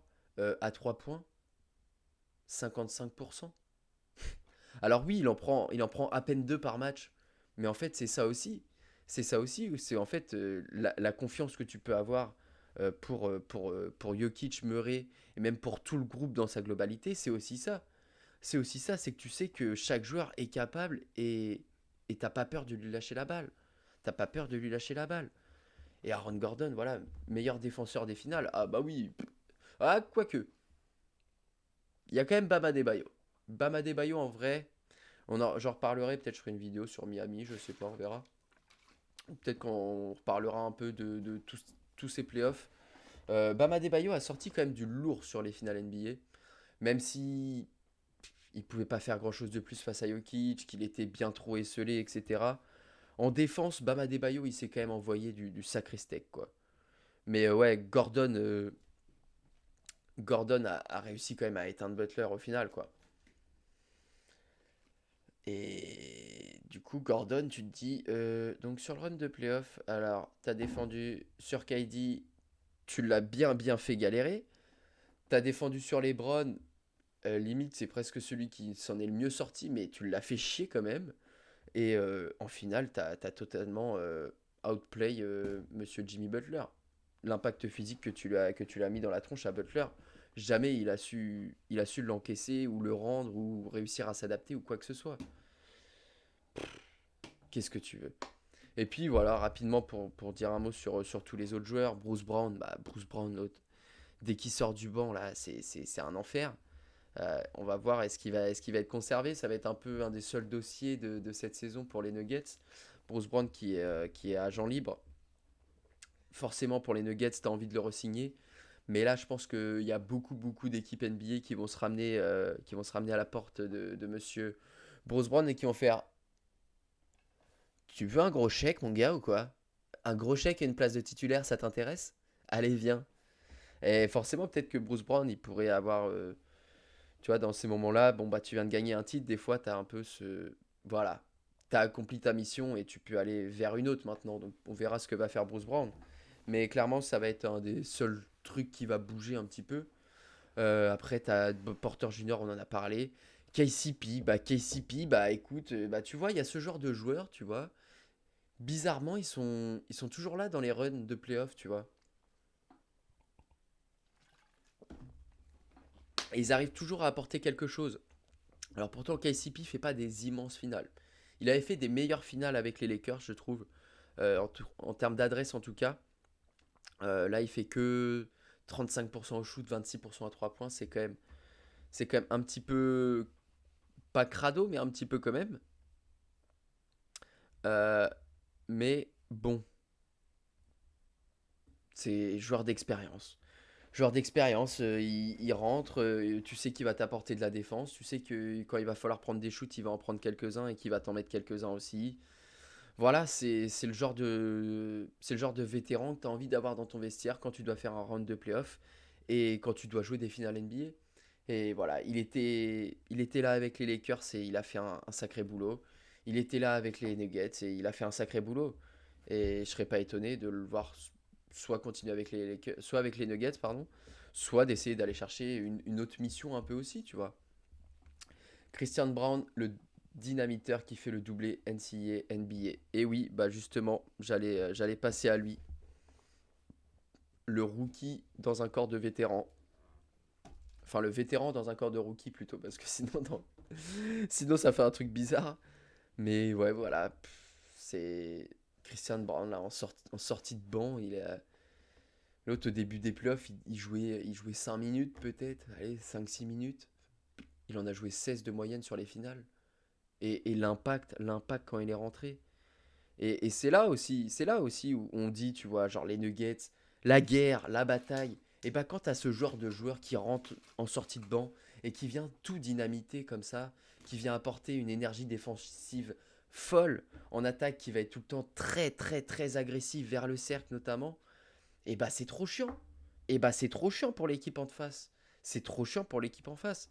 Et Christian Brown, franchement, il a trouvé un rôle parfait. Et là, le mec, il se dit, bah écoute, moi j'arrive, je suis rookie, je viens de gagner un titre, donc déjà là c'est bénef. Et puis en plus, bah mon avenir s'annonce plutôt sympathique, je pense, chez les Nuggets, parce que je vais pouvoir tranquillement continuer à évoluer. Et j'ai déjà montré beaucoup, beaucoup de choses intéressantes. Et clairement, les Nuggets, ils vont vouloir continuer à lui donner du temps de jeu, des responsabilités, etc. Donc voilà, vraiment, Christian Brown, bah, la bonne pioche. La bonne pioche, qu'est-ce que tu veux dire d'autre? C'est magnifique. Et puis pour finir, celui qui a eu un vrai rôle. Parce qu'après, bon, il y a eu quelques minutes pour quasiment tous les autres joueurs, mais bon, c'est très anecdotique. Mais pour finir, celui qui a eu un rôle aussi, c'est Jeff Green, voilà, le vétéran, après son opération du cœur il y a des années. Il a traversé un nombre incalculable de franchises. Et au final, bah, il se retrouve récompensé par une bague. C'est beau, c'est beau, c'est magnifique. Tonton Jeff Green qui est toujours là à 36, 37, 37 je crois. 36, il va avoir 37 cet été. Et bah voilà, toujours à 36 ans, toujours là à être précieux des deux côtés du terrain et à toujours de temps en temps avoir un petit coup de dynamite dans les jambes pour t'envoyer un des posters de l'année, quoi. Et voilà tout ce qui a fait cet effectif complet. Tonton Drummond, ouais, non, DeAndre Jordan, tu voulais dire, je pense. DeAndre Jordan, ouais. Et Reggie Jackson. Thomas Bryant aussi, cette petite salope là qui est partie des Lakers. Au final, putain, l'autre il chope une bague, quoi. Je suis mort. Ouais, DeAndre Jordan, ouais, de ouf. Ouais, de ouf, précieux, précieux dans sa rentrée et tout. Bah ouais, sur le match 5 en vrai, t'es en galère à ce moment-là. T'as les problèmes de faute de Jokic et tout. Bah il rentre et il t'apporte un peu de dissuasion. Et voilà, tu lui en demandais pas plus, quoi. Mais DeAndre Jordan, voilà, qui a joué des minutes pendant ses playoffs. C'est beau. Et il aura mis un contre. Il aura mis un contre. Mais voilà, en vrai, c'est pour les Nuggets, c'est un 2 3 4 5 6 7 8 joueurs. Voilà, tu as 8 joueurs, 8 joueurs sur lesquels chacun pouvait compter, chacun connaissait parfaitement son rôle, ses responsabilités, tout ce que tu veux. Et voilà, ça c'est un vrai collectif. Ça c'est un vrai collectif de A à Z, tu vois. Et c'est ça qu'il faut aussi. C'est ça qu'il faut aussi parce que bah ouais, quand tu as des défaillances, bah en fait quand tu tombes contre des équipes plus solides, ça passe pas. Je pense aux Lakers forcément quand je dis ça, hein, parce que moi je reste persuadé que c'est les Lakers qui avaient les meilleures armes pour les gêner. Mais sauf que le problème, notamment pour les Lakers face aux Nuggets, c'est qu'on a D'Angelo Russell qui s'est transformé en tonton Patrick, tu vois. Hein, à envoyer de la bricasse dans tous les sens, à être dégueulasse dans le jeu, avec des pertes de balles à gogo, tout ce que tu veux. Et voilà, nous on a eu trop de défaillances pour les Lakers, alors que les Nuggets, toujours, toujours, toujours la régularité, la constance. Et c'est ça qui fait une équipe championne et surtout qui fait Putain, la caméra fait ton focus, merci. Et c'est ça qui fait aussi, surtout pas, qu'ils ont été champions, mais aussi en mode patron, tu vois. Et ça c'est encore un cap au-dessus. Et ça aussi, bah voilà, comme tu l'as dit tout à l'heure, faut applaudir aussi Mike Malone. Faut applaudir aussi forcément Mike Malone, qui est un très bon tacticien, je pense. Alors après, bien sûr, il a beaucoup d'assistants, etc., qui sont là pour l'aider là-dessus et tout, mais voilà, il a réussi à construire l'équipe parfaite, l'alchimie parfaite. Et on sait bien, ça se voit de toute façon qu'il y est clairement pas pour rien dans ses discours, dans la manière de responsabiliser ses gars, de leur faire confiance, de toujours être là pour eux, toujours, même quand ils sont en galère, qu'ils soient bons, pas bons, c'est toujours être présent, toujours toujours leur insuffler une vraie énergie, tu vois. Et ça s'est vu aussi sur les playoffs. Ça s'est vu sur les playoffs. À chaque fois, les discours magnifiques qu'il peut faire que ça soit en conférence de presse ou dans les vestiaires ou tout ce que tu veux, voilà, c'est le coach parfait pour cette équipe. Et limite, c'est plus qu'un coach, c'est un peu le daron d'une équipe de gamins, tu vois. Alors oui, bon, il y a des gamins qui sont quand même un petit peu vieux, comme Jeff Green, tu vois. Mais t'as un peu ce côté-là, tu vois. T'as un peu ce côté-là, je trouve. Le daron d'une bande de gamins, tu vois, qui cherchait un peu son chemin et Mike Malone, il était là un peu en mode éclaireur, en mode on peut arriver tous ensemble là où on veut aller. Moi, je veux aller là-bas, vous voulez aller là-bas, on veut aller au même endroit et croyez-moi qu'on peut tous y arriver ensemble et c'est ce qu'il a réussi à faire. C'est ce qu'il a réussi à faire. Et après, bon, oui, tu disais face à Spolstra, là, du coup, bon, après, pour Spolstra, oui, Spolstra, malheureusement, je pense il a épuisé tout ce qu'il pouvait. Franchement, on a bien vu il y avait des cartouches qui étaient trop limitées du côté de Miami et qu'en vrai, si tu n'avais pas un coach comme Spolstra, déjà, Miami serait jamais allé en finale. Oui, la zone proposée par Miami notamment était une œuvre d'art de défense en zone, mais bon, tu avais des carences individuelles qui étaient bien trop fortes pour pouvoir les résoudre tactiquement, même il a réussi à les camoufler quand même, c'est ça qui est absolument incroyable. Il a réussi à camoufler quand même en partie toutes ces carences, mais au bout d'un moment, bah voilà, dans les moments où ça compte et dans toute la durée d'un match, et bah ça se ressent et au bout d'un moment ça passe pas, tu vois. Mais moi, Mike Malone, avant toute chose, sans parler de son coaching pur, de ses rotations ou quoi que ce soit, que d'ailleurs j'ai toujours trouvé plutôt cohérente. Après, de toute façon, en vrai, quand t'as un effectif aussi profond, avec aussi talentueux, qui a autant confiance, etc., bah tout de suite, en vrai, à coacher, je pense que c'est... Je dis pas que n'importe qui pourrait le faire, mais juste de gérer l'aspect plus tactique en match, je pense que c'est facile en fait avec cette équipe quand t'as un Jokic comme ça, quand t'as Murray, quand t'as tous ces role-players autour, etc. Je pense que coacher cette équipe-là, tactiquement, c'est du pain béni, tu vois. Genre, c'est ce que peut rêver de mieux un coach. Mais par contre, là où Mike Malone a été très fort, c'est surtout sur sa capacité de meneur d'homme, je trouve. Surtout sur sa capacité de meneur d'homme, la capacité à toujours être capable voilà, d'insuffler cette motivation, cette confiance, ce on est ensemble, ce encore une victoire, ce on est bientôt au bout, on n'a pas encore fini. Tu vois, toujours être là pour ça, pour ça. Être un leader sans être sur le terrain, en fait. Et, et ça sent, et ça c'est, en fait, c'est ça aussi, ça sent dans cette équipe de toute façon. Ça sent, et c'est pour ça que qui sont autant soudés. Parce que notamment, c'est du coach jusqu'au dernier homme qui joue. C'est tout le monde est comme ça. Tout le monde est comme ça. Et ça, c'est aussi insufflé par Malone, notamment. C'est tout con, mais tu vois, genre les discours d'après-match, etc. Tu vois, il est là. Il félicite ses joueurs, même quand ils perdent. Il- quand ils perdent, quand ils ont perdu le match 2 il leur a dit, tu vois, il leur dit les choses, tu vois. Genre, moi, ce que je vois, ouais, c'est un daron qui est là, qui essaye de mener, qui essaye de montrer le bon chemin à ses gosses, parce qu'il sait que c'est ce chemin-là qu'ils doivent prendre, tu vois. Et qu'ils veulent tous aller sur le même chemin et qu'il est là pour les guider. Mais tu vois, les trucs tout cons, mais genre, la petite médaille, hop, qu'on remet à un joueur souvent après le match et tout. C'est des trucs tout cons, mais en vrai, ça fait des différences. Et de toute façon, on l'a vu, hein, de toute façon, cette image du coup, où t'as les frères Jokic qui sont en train d'envoyer dans tous les sens Mike Malone, qu'est-ce que tu vas voir de plus parlant que ça? Qu'est-ce que tu vas voir de plus parlant que ça? Ça veut tout dire. Ça veut tout dire. Mais en tout cas, ouais, c'est magnifique.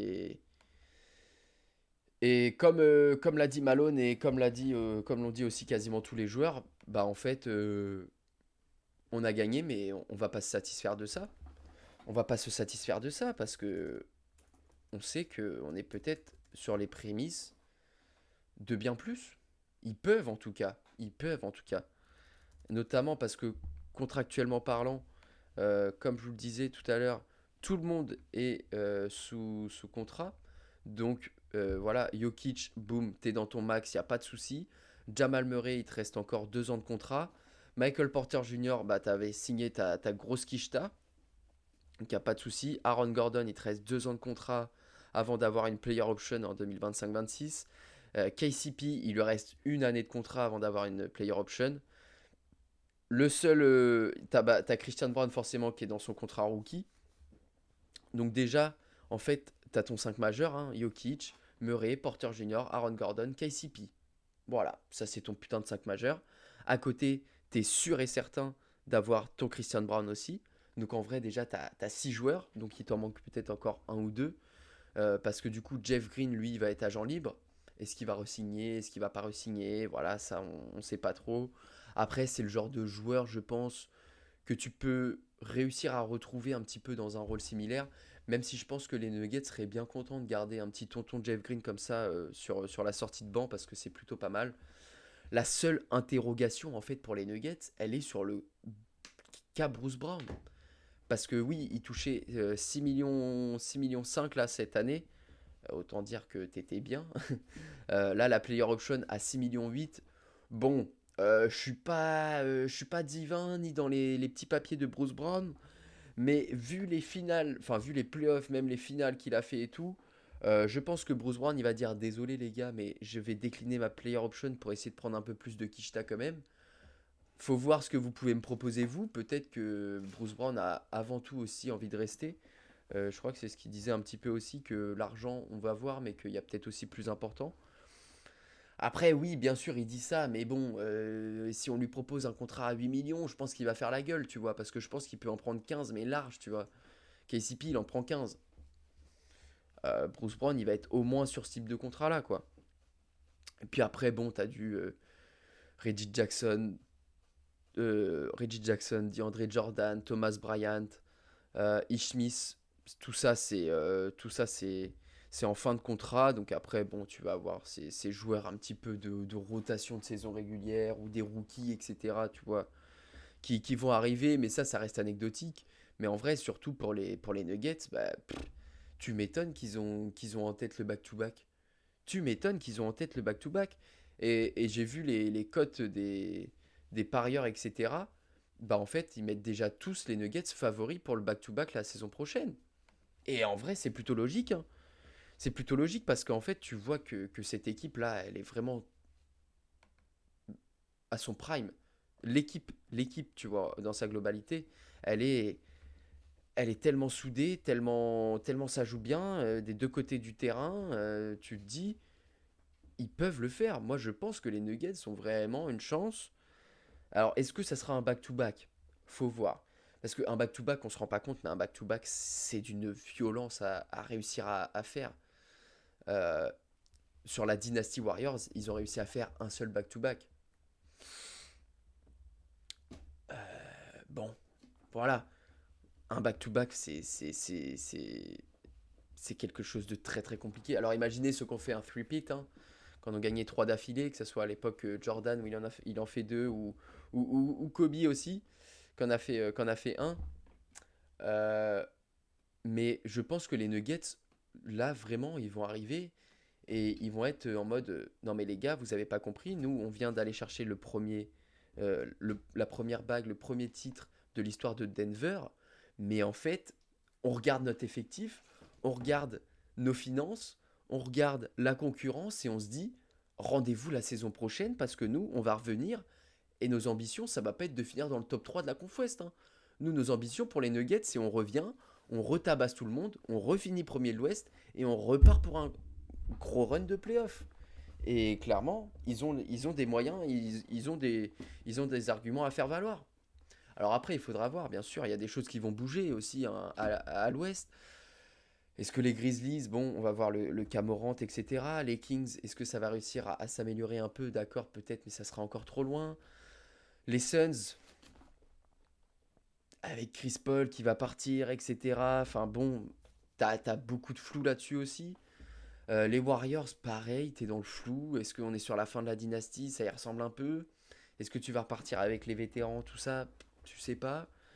Qui t'a d'autres? Bah, les Pels, en vrai, les Pels, on n'en a pas trop parlé sur la fin de saison parce qu'ils sont pas allés, ils sont pas allés jouer les playoffs. Mais il faut se rappeler que sur le début de saison régulière, quand il y a Zion qui sont au complet, à un moment, ils sont premiers de l'Ouest.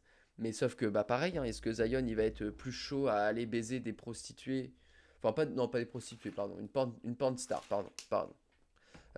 Est-ce qu'il est plus chaud à faire des bails avec une porn star ou à jouer au basket? On va voir.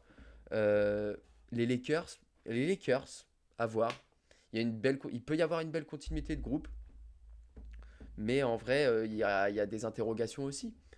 Les Clippers, pareil. Hein, oui, bah, toujours la même chose. Kawhi et Paul George avec tous ces free and D autour. Oui, ça peut faire une équipe incroyable, mais pour le moment, bah, ça reste que des rêves.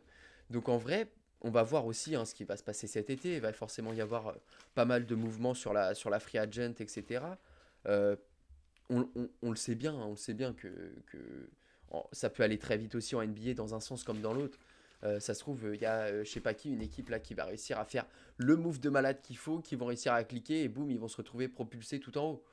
C'est possible, c'est possible.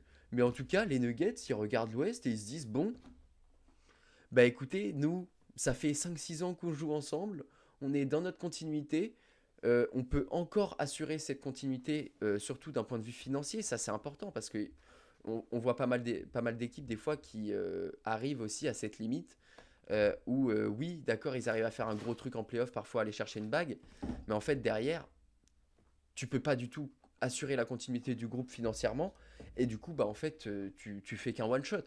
Alors que là, les Nuggets, eh, les Nuggets, ils sont là et ils sont repartis pour la saison prochaine.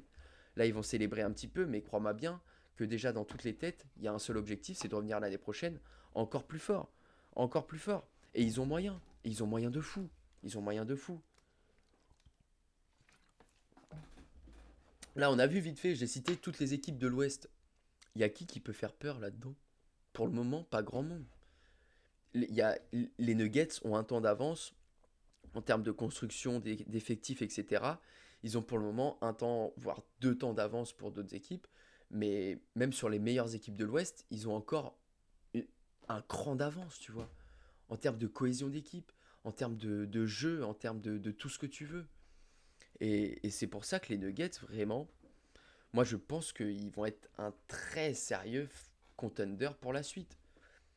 Parce que pour moi, cette équipe, en fait, bah voilà, comme on l'a dit en NBA de toute façon que, comme je l'ai dit au bout d'un moment, ball don't lie, le jeu ne ment pas. Et encore une fois, on l'a vu là, c'est la meilleure équipe des playoffs qui a gagné. Et cette meilleure équipe là, c'est pas une super team là où on a essayé de faire 2 3 transferts comme des gros bourrins pour avoir des meilleurs joueurs. Et hop, allez, c'est parti, rouler jeunesse. Non, non, non. C'est une équipe qu'on a construite minutieusement, avec des joueurs qu'on a draftés. On les a fait travailler, évoluer, progresser, tout ce que tu veux.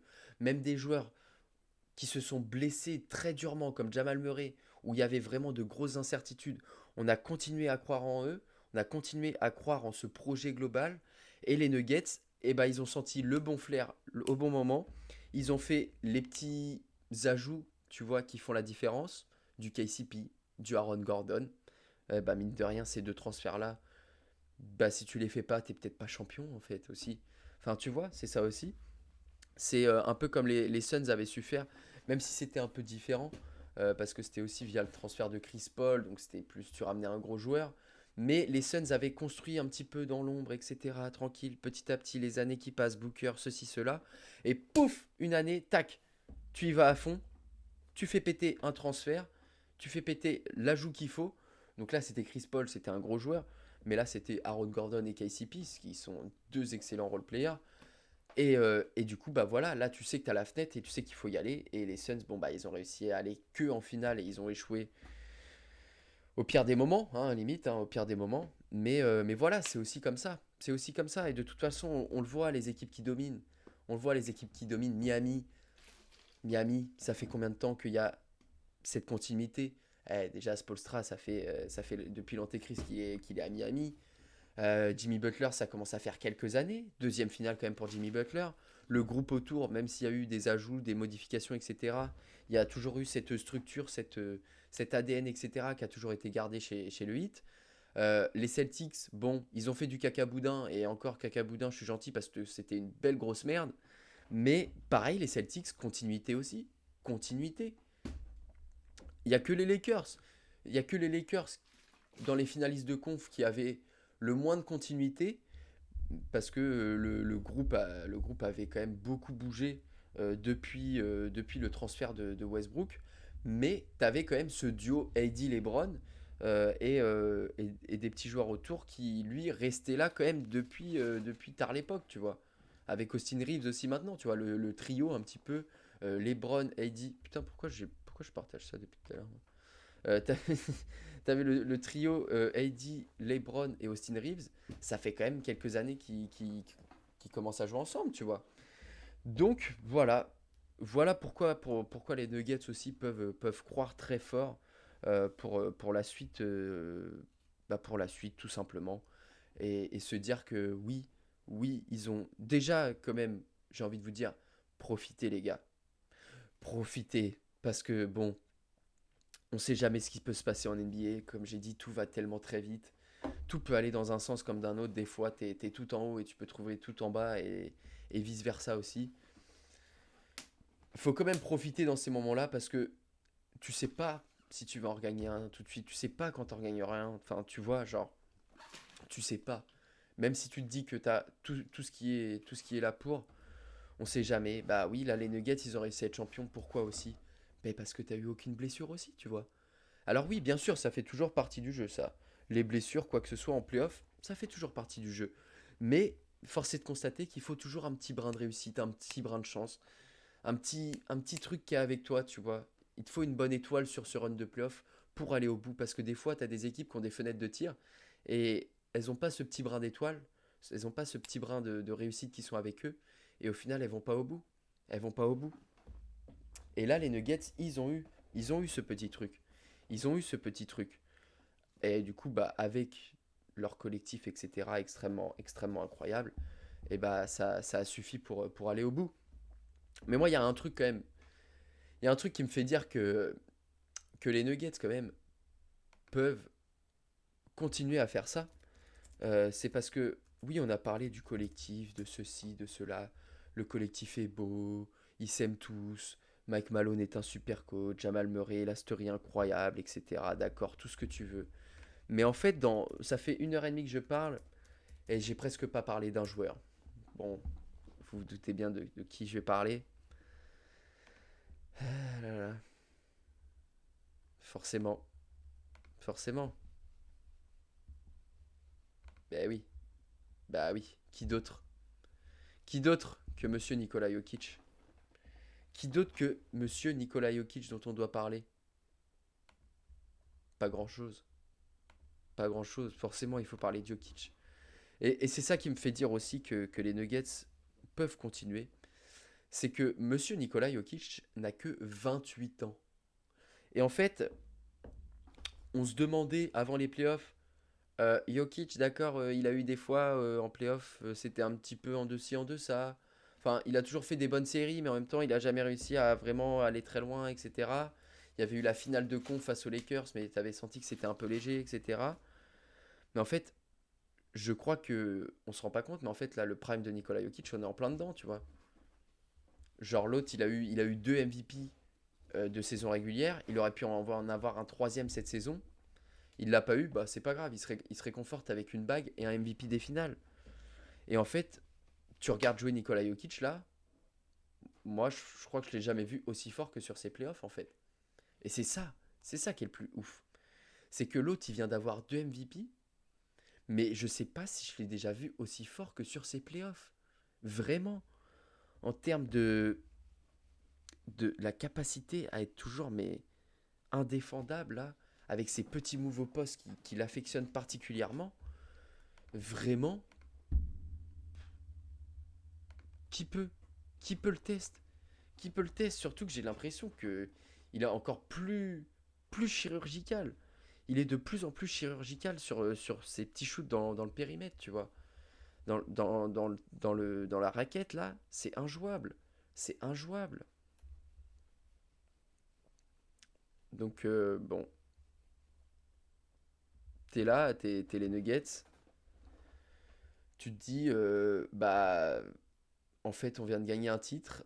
On a notre collectif qui est parfaitement huilé et qui va pouvoir continuer à jouer ensemble. Et on a un des meilleurs joueurs de tous les temps qui est en plein dans son prime.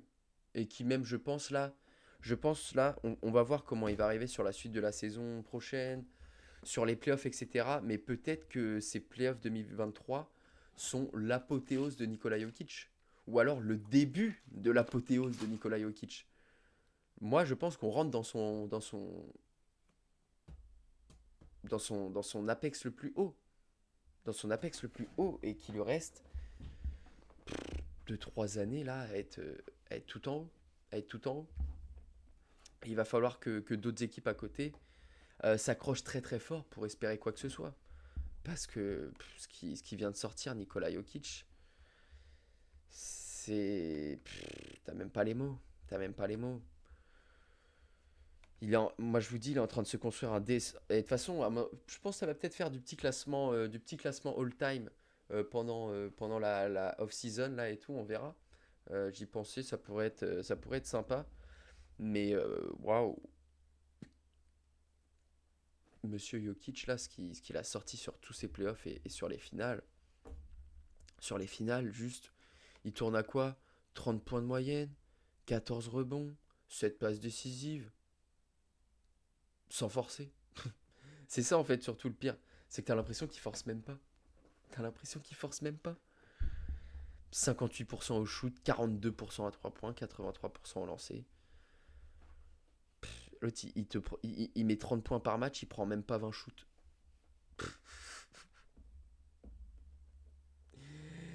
Qu'est-ce que tu veux faire? Qu'est-ce que tu veux faire? Mais ouais, j'ai encore du mal à trouver mes mots quand même pour exprimer tout ce qu'a réussi à réaliser monsieur Nikola Jokic. Mais clairement, il va falloir faire un petit classement all-time des plus grandes perfs de playoffs de tous les temps. Spoiler, il y a moyen qu'il y entre bien fort quand même. Parce que, bon, vas-y, la caméra elle casse son crâne ce soir. Il a réalisé quand même une des campagnes de playoffs les plus grandes de tous les temps. Rien qu'avec ça déjà. Premier en points, premier en rebond, premier en passe. C'est la première fois que ça arrive dans l'histoire de la NBA. Pourtant, il y a des joueurs plutôt sympas qui sont passés, tu vois, qui auraient pu le faire, genre du LeBron James, genre du Larry Bird, du Will Chamberlain. Ouais. Alors après, il faut aussi. Je pense qu'il y a déjà beaucoup de joueurs, peut-être, qui ont réussi à faire. Enfin, beaucoup de joueurs. Non, beaucoup, attention, beaucoup entre guillemets. Il y a quand même quelques grands joueurs qui ont déjà sûrement réussi à faire les points et rebonds, ou les points et passes à la limite, tu vois. Point rebond ou point passe, mais point rebond et passe, non, non. Le seul qui aurait pu un peu faire un truc comme ça, c'était LeBron, qui à un moment avait fait, je crois que c'était en 2018, là où il fait la série de playoffs où il est le meilleur marqueur, le meilleur intercepteur, enfin dans toutes les catégories, il est numéro un quoi, pour les Cavs, c'est absolument incroyable. Mais tu vois, même un joueur comme LeBron n'a pas réussi à faire ça. C'est fou, c'est fou. C'est la première fois. C'est la première fois. Et est-ce que ça arrivera à nouveau? Je sais pas, on verra. On va pas dire non parce que bon, il y a des records qu'on pensait qu'ils seraient jamais battus et qu'ils l'ont été. Mais ça, c'est le genre de record qui. Waouh! Là, tu te rends compte avec ça du run de playoff de grand malade mental qu'il a fait. Ça, c'est parlant, tu vois. Là, on dit top 5 run ever. Bah, en vrai, je sais pas. En vrai, je veux pas me proclamer tout de suite. Je pense que ça mérite encore un peu de recul et aussi de reprendre un petit peu tous les autres runs de playoff les plus mémorables et d'essayer de les comparer un peu entre eux, ce qui est vraiment difficile. Parce que bah, c'est pas les mêmes époques, c'est pas les mêmes performances, c'est pas les mêmes ceci, pas même. Il y a beaucoup de choses qui jouent aussi dans un run de playoff incroyable, tu vois. Genre, c'est pas parce que Jokic a eu plus de points, plus de rebonds, d'assists que ça veut dire que tout de suite c'est le plus grand run de playoff de tous les temps. C'est pas que une histoire de statistiques, il y a aussi d'autres choses qui rentrent en compte. Mais clairement tu peux dire sans hésiter que Jokic est largement dans le top 10 des plus grands runs de playoff de tous les temps. Et que maintenant, il va falloir voir où on le classe dans ce top 10. Mais clairement, il y en a deux trois à mon avis, qui vont perdre des petites places. Parce que ce qu'a réussi à sortir Nikola Jokic, c'est légendaire. C'est légendaire, tout simplement. Tout simplement, il y a pas d'autre mot. Légendaire, c'est le mot parfait. Légendaire, c'est le mot parfait pour ce qu'il a réussi à réaliser, tout simplement. MVP des finales. Et puis, du coup, il y a toute cette story en plus, du coup, autour de Nikola Jokic qui est tout simplement incroyable. Le mec, il a été drafté en 41e position. Il a été drafté en 41e position pendant un putain de slogan publicitaire. Voilà, ça c'est le moment où Nikola Jokic a été drafté. Regardez, c'est là, on voit là. Pix, pick 41. Hop, les Nuggets. Nikola Jokic, yes. C'était en 2014. Donc voilà, Nikola Jokic, MVP des finales, double MVP de saison régulière et bagué. Et bah forcément, on retiendra toujours qu'il a été drafté pendant un break publicitaire à la 41e place pour les Nuggets. C'est tout ça aussi qui fait à la fois que peut-être Jokic est un peu disrespect, mais qui fait aussi à la fois que Jokic est légendaire. Le mec est arrivé, personne ne croyait en lui, et même encore aujourd'hui, après 2 MVP, il n'y a pas grand monde qui croyait en lui pour être capable de faire ce genre de campagne de playoff. Et en fait, Jokic, il a dit, bah si les gars, I'm that guy. Et il a dit, les gars, qu'est-ce que vous voulez faire? Moi, je vais tous vous dérouiller, je vais tous vous dérouiller. Je suis trop intelligent, j'ai trop un QI basket incroyable, j'ai trop un style de jeu atypique, je sais tout faire. Et personne peut m'arrêter, personne peut m'arrêter. Et cette équipe, et c'est ça qui me fait dire que les Nuggets ont une vraie chance de pouvoir faire le back-to-back. Parce qu'en fait, Jokic, là, a tout simplement montré sur ses playoffs qu'il est le meilleur joueur de la NBA à l'heure actuelle. Qui peut se dire il est meilleur joueur que. Il est un meilleur joueur que Jokic? Il y avait encore LeBron, mais LeBron est sur quand même une pente, sur un petit déclin. KD, KD en playoff, c'est plus. C'est moins assassin que c'était avant. Yanis, Yanis, en vrai, faut pas oublier ce qu'a fait le Serbe aussi, hein. Le Serbe, pardon, le Grec, puisqu'il a eu à peu près le même parcours. Regardez, Yanis, 2018-2010, enfin 2018-2019, il gagne le MVP, pas la bague. 2019-2020, doublé pour Yanis avec le MVP, mais toujours pas de bague. 2020-2021, pas de MVP, mais il gagne une bague. Et Jokic, c'est exactement le même chemin. Il a pris les années d'après. Enfin, 2020-2021, du coup, il gagne le MVP. 2021-2022, il gagne le MVP, mais ces 2 années-là, pas de bague. 2022-2023, il gagne pas le MVP, il gagne la bague. Et en vrai, entre les deux ça, depuis 5 ans, ça commence à dominer très très fort la ligue, quoi. Avec t'as Jokic à l'ouest, Yanis à l'est, et qui peut se mettre devant eux, quoi. On a dit oui, il y a Tatum, d'accord, bah Tatum, ouais, mais bon, faut arrêter de se faire caca dessus pendant les playoffs déjà, hein, pour Tatum. On a dit oui, bah oui, Booker, il a fait des playoffs incroyables, mais bon, jusque-là, ça suffit pas. Et en vrai, Jokic, il est le meilleur joueur à ce moment-là, et le meilleur joueur pour le moment, il n'y a rien à dire.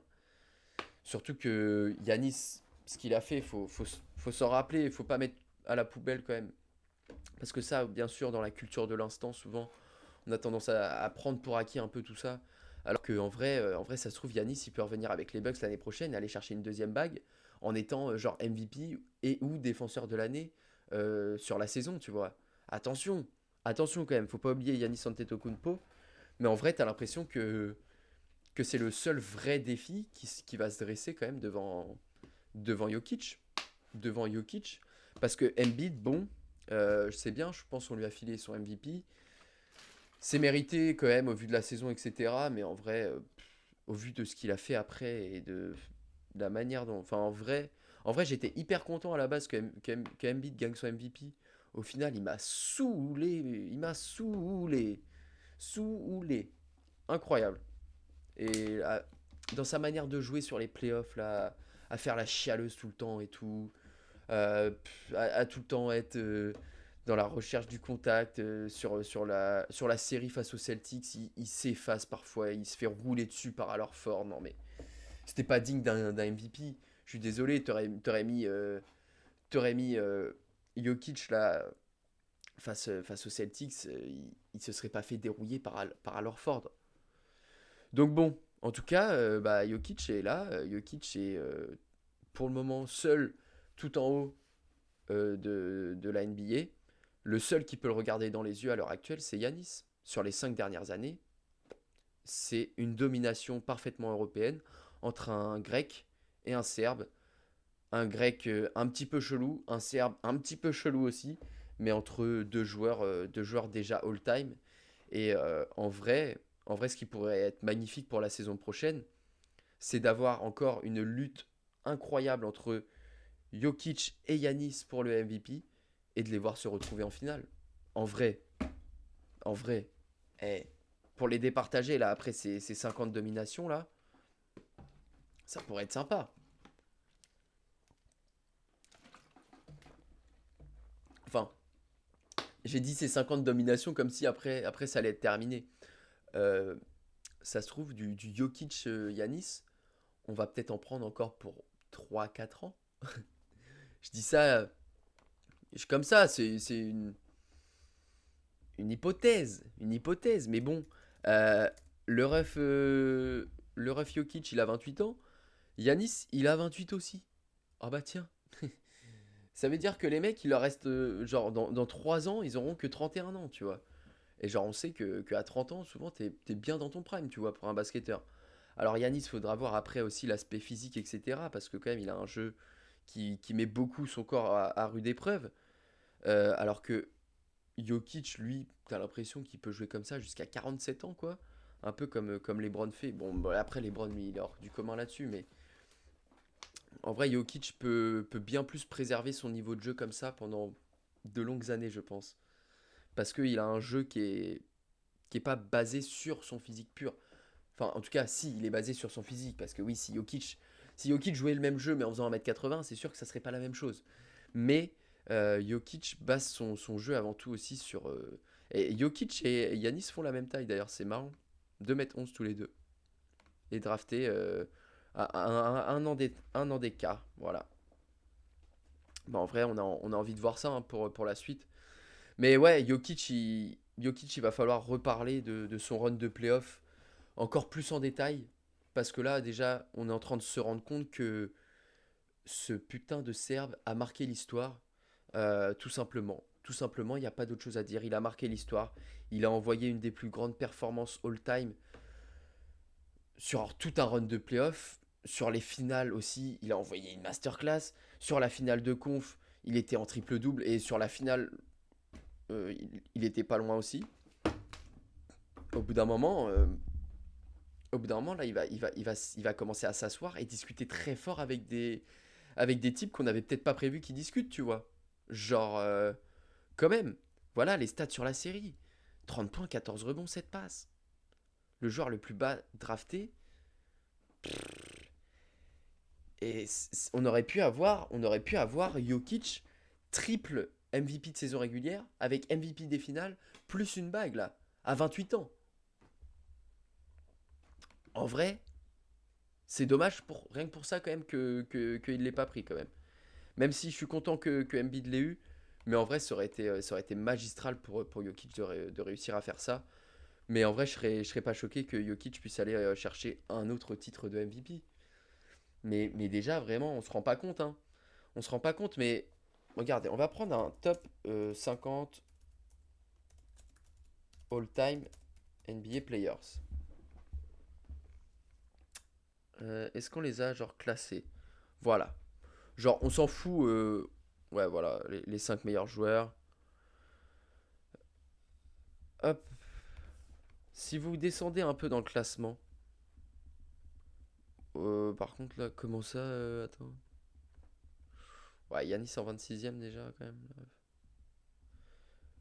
Dwayne Wade, ouais, ok. Le classement est un peu chelou quand même.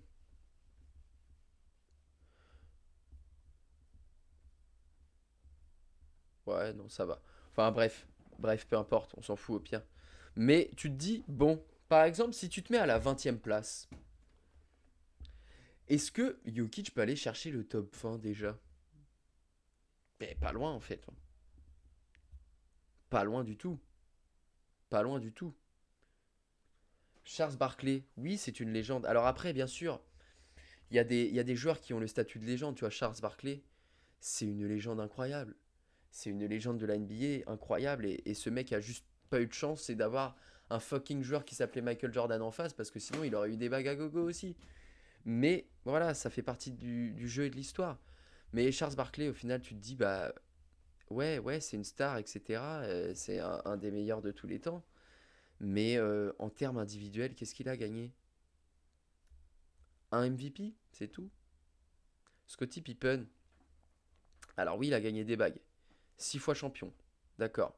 Mais jamais MVP ou quoi que ce soit.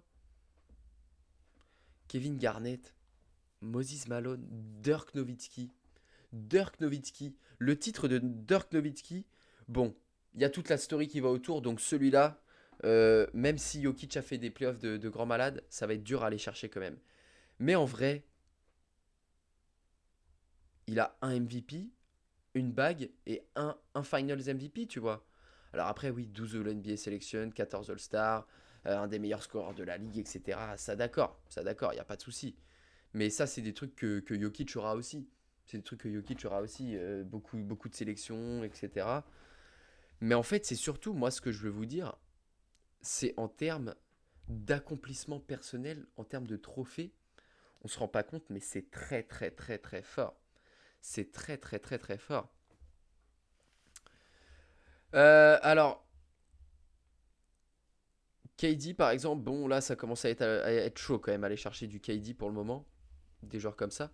Mais en vrai, je pense que là tu refais le top 50 all-time, top 100 all-time en NBA. Moi je crois que monsieur Nikola Jokic en fait, il va déjà gratter le top 20 quasiment, quoi. Est-ce qu'on se rend compte? Il a 28 ans, il va déjà aller gratter le top 20.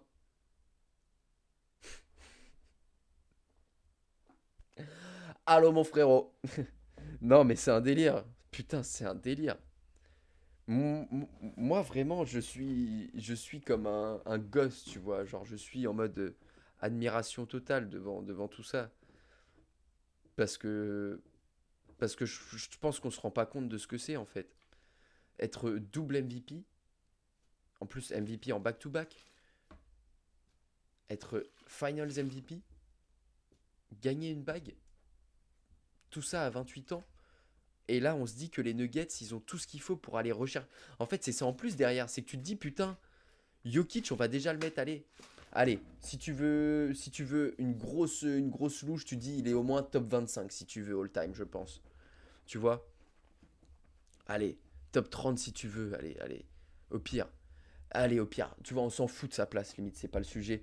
On la refera plus tard, bien plus précisément.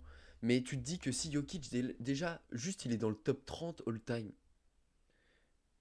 et qu'il lui reste toutes ces années-là, mais il va finir dans le top 15 en fait. Est-ce qu'on se rend compte? Bah, je crois pas en fait, parce que c'est ça aussi qui est ouf avec Jokic, c'est que par son style de jeu, par le style du gars, par voilà, le fait que ça soit pas un. C'est une superstar, mais pas une superstar qui brille par les étoiles. C'est pas une superstar à la LeBron James, à la Kevin Durant, à la Stephen Curry encore moins. C'est bien plus une star humble, discrète, etc. Un peu plus à la Yanis, un petit peu quand même. Même si Yanis par son jeu, a un côté aussi quand même très, comment dire, très spectaculaire. Donc en fait, ça joue aussi pour Yanis. Mais en vrai, dans le caractère, Yanis aussi a un côté très humble, etc. quand même que j'aime beaucoup. Ça doit être les Européens en fait. Ça doit être les Européens un peu, tu vois, je pense, par rapport aux Américains, je sais pas. Mais Yanis a ce côté un petit peu ouais, très humble. Euh, Pareil, fidélité à la franchise, fidélité avec ses gars, etc. Longévité, tout ça. Toujours à se battre sur le terrain, etc. Il y a il y a vraiment quand même une petite similitude. Euh, mais en vrai, putain, Jokic, m- autant Yanis, je pense, un côté Nadal et Federer, ouais, un petit peu, mais un petit peu en vrai. Mais c'est ça, on se rend pas compte, mais de ouf. On a parlé, tu reviens sur l'histoire de la NBA, tu reviens récemment, tu te dis des années 2014 jusqu'aux années 2018, tu vois, à peu près, c'était les Cavs contre les Warriors, c'était Stephen Curry contre les LeBron James. Et bah là, je trouve qu'on se rend pas compte encore de ça et qu'on n'en parle pas assez, mais on se retournera dans quelques années, on se dira, putain, tu te souviens quand il y avait cette bataille entre Yanis et Jokic. Alors oui, du coup, il y a moins ce côté du coup bataille pure, parce que du coup les Cavs et les Warriors avec aussi euh, LeBron James et Stephen Curry.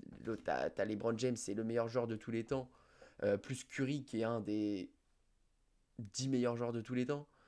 Allez, 11, 12, grand max, tu vois. Qui est peut-être soit le premier, soit le deuxième meneur de tous les temps. C'est bien aussi des gars comme ça, pas trop non plus dans l'entertainment et l'ego. Bah ouais, de ouf, de ouf. De ouf, ça fait du bien. On se base avant tout sur le basket, tu vois, ça c'est bien aussi. Mais du coup, je pense qu'on se rend moins compte.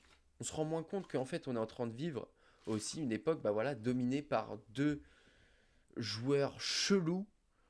Chelous en vrai, chacun par leur aspect, tu vois. Genre Yanis, il est chelou dans son jeu, tu vois. Genre, des Yanis, il y en a qu'un. Et qui peut faire comme Yanis? Absolument personne. Et Jokic, il est chelou aussi dans son jeu. Et c'est pareil, tu vois. Chacun, ils ont un côté très bizarre, très, très ovni, tu vois, un petit peu. Et là, le seul qui peut un peu peut-être être comme ça et qui va arriver, c'est Victor Wembanyama.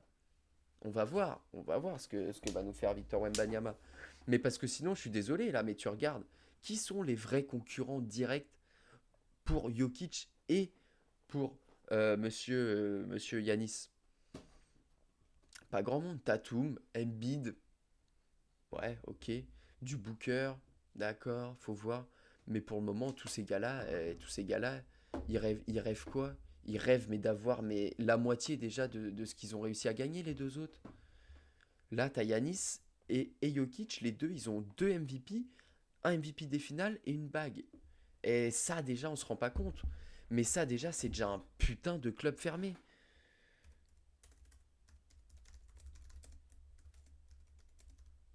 Déjà, juste les joueurs qui ont déjà deux MVP, bah c'est déjà pas mal.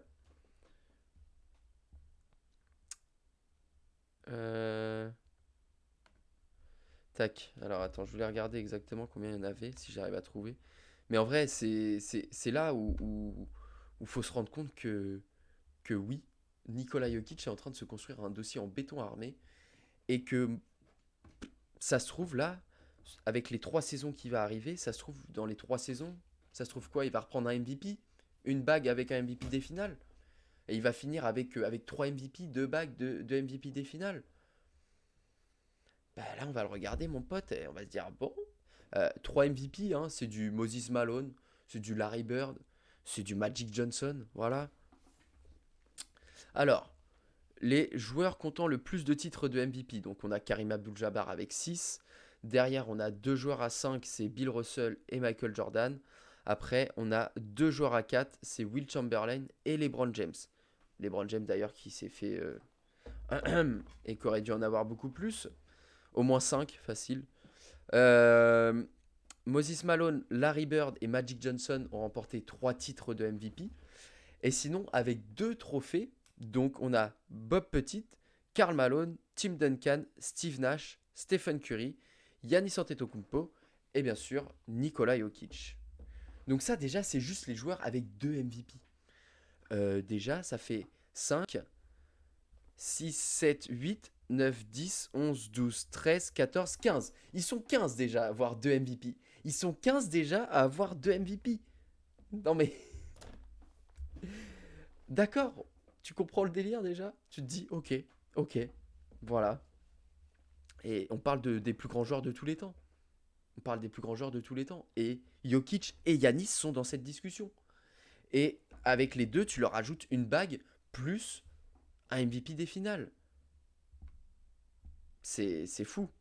C'est fou.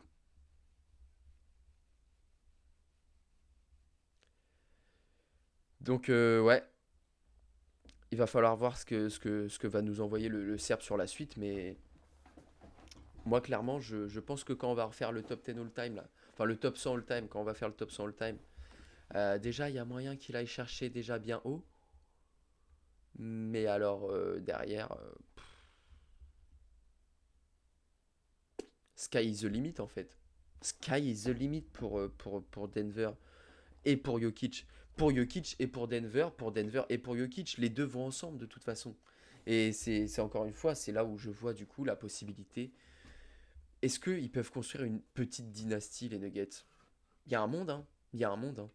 Avec le collectif que tu as, avec des joueurs qui sont sous contrat, etc. Si tu arrives à continuer dans cet élan, avec en plus pas mal d'équipes qui sont un petit peu dans le flou, des grosses équipes qui ont connu des grosses périodes qui sont un petit peu dans du rebuild, etc.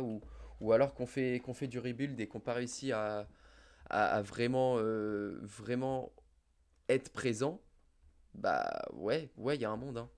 Ouais, il y a un monde, clairement. Une main lave l'autre, j'ai envie de dire. Ah, ouais, de ouf. Non, mais c'est ça, clairement. C'est ça, c'est ça, c'est ça. Mais ouais, franchement, ce qu'a fait Nikola Jokic, j'espère que les gens qui regardent la NBA se rendent compte. En fait, moi, c'est surtout ça. J'espère que vous vous rendez compte que c'est légendaire. Même si, bien sûr, c'est toujours difficile de s'en rendre compte sur le moment. Ça, c'est le genre de moment que il nous faut du temps pour aussi savourer. Tu vois, Yanis, pareil, par exemple, on l'a critiqué, etc. un petit peu. Parfois à tort, parfois à juste titre. Mais en vrai, quand tu regardes maintenant, tu te dis, putain, il avait fait double MVP d'affilée. Et après, il était allé chercher la bague. Et l'autre, pendant les finales, il t'avait envoyé des finales de grande malade mentale. Et il avait fini ça avec 50 points dans le dernier match pour clôturer la série. Voilà, ça c'est des performances légendaires. Et depuis, bah, Jokic s'est dit, ok, ça va-t-il mon grec? Mon grec, regarde, moi je suis serbe, je vais faire la même chose que toi. Alors, dans la manière, totalement différent, mais dans le fond, je dis, je vais y arriver quand même, pareil. Je veux mes deux MVP, je les ai. Ma bague, je l'ai. MVP des finals, c'est dans la poche. Voilà. Step suivant. Step suivant pour ces grands champions. Et voilà, franchement, j'espère que Jokic va continuer à aller chercher des trucs. Parce que franchement, ça serait mérité pour le talent incroyable qu'il a. Mais comme je vous le dis, de toute façon, ce genre de truc, il va falloir du temps pour le digérer. Et je pense que même encore là, tu vois, il va te falloir 2 3 ans peut-être. Ouais, c'est long à digérer. C'est un gros kebab qui te pèse bien au bide, tu vois. Ça met du temps à bien se digérer. Mais non, peut-être pas 2 3 ans, mais c'est quand même ce genre de performance, ce genre d'accomplissement de la part d'un joueur, en plus de la part d'un joueur qui est aussi particulier, tu vois, aussi différent un peu des autres superstars, tout ça, mais qui à la fois, on l'a vu, un leader incroyable, un joueur de basket tout simplement fabuleux, avec un côté Larry Birdesque, tu vois. Bah en vrai, t'as qu'une envie, c'est de devoir continuer à briller comme ça. Et moi, si on peut retrouver l'année prochaine une finale de conf entre les Lakers et les Nuggets, bah je dis, je signe tous les jours. Je signe tous les jours. Et si on se fait battre encore une fois par les Nuggets et qu'ils vont encore chercher un titre, et ben encore une fois on dira bah écoute voilà hein, tonton LeBron bah c'est pas grave mon ref t'es encore tombé sur un des meilleurs joueurs all time, qu'est-ce que tu veux? Ça fait beaucoup, oui oui oui bah ouais mais bon c'est ça d'avoir une longue carrière aussi. Non mais ouais. Pour finir la petite pub Nike, je sais pas si vous l'avez vu, petite pub Nike qu'a fait Nike du coup oui forcément pour le titre de Jokic pour célébrer le premier titre de Jokic. Voilà, j'adore.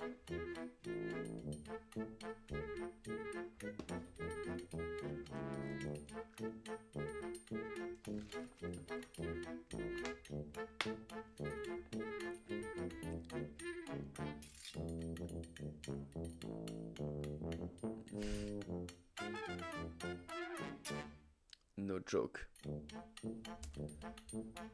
Excellent la pub. La pub, vraiment, c'est une masterclass. C'est parfaitement à l'image du Joker, tu vois. C'est sobre, simple, mais efficace. Voilà. Voilà. C'est les trois mots favoris de Jokic, ça. Je suis sobre, simple, mais efficace. On dirait une pub pour une lessive, mais non. C'est comment on décrit un des meilleurs joueurs de tous les temps. Du basketball, voilà, voilà.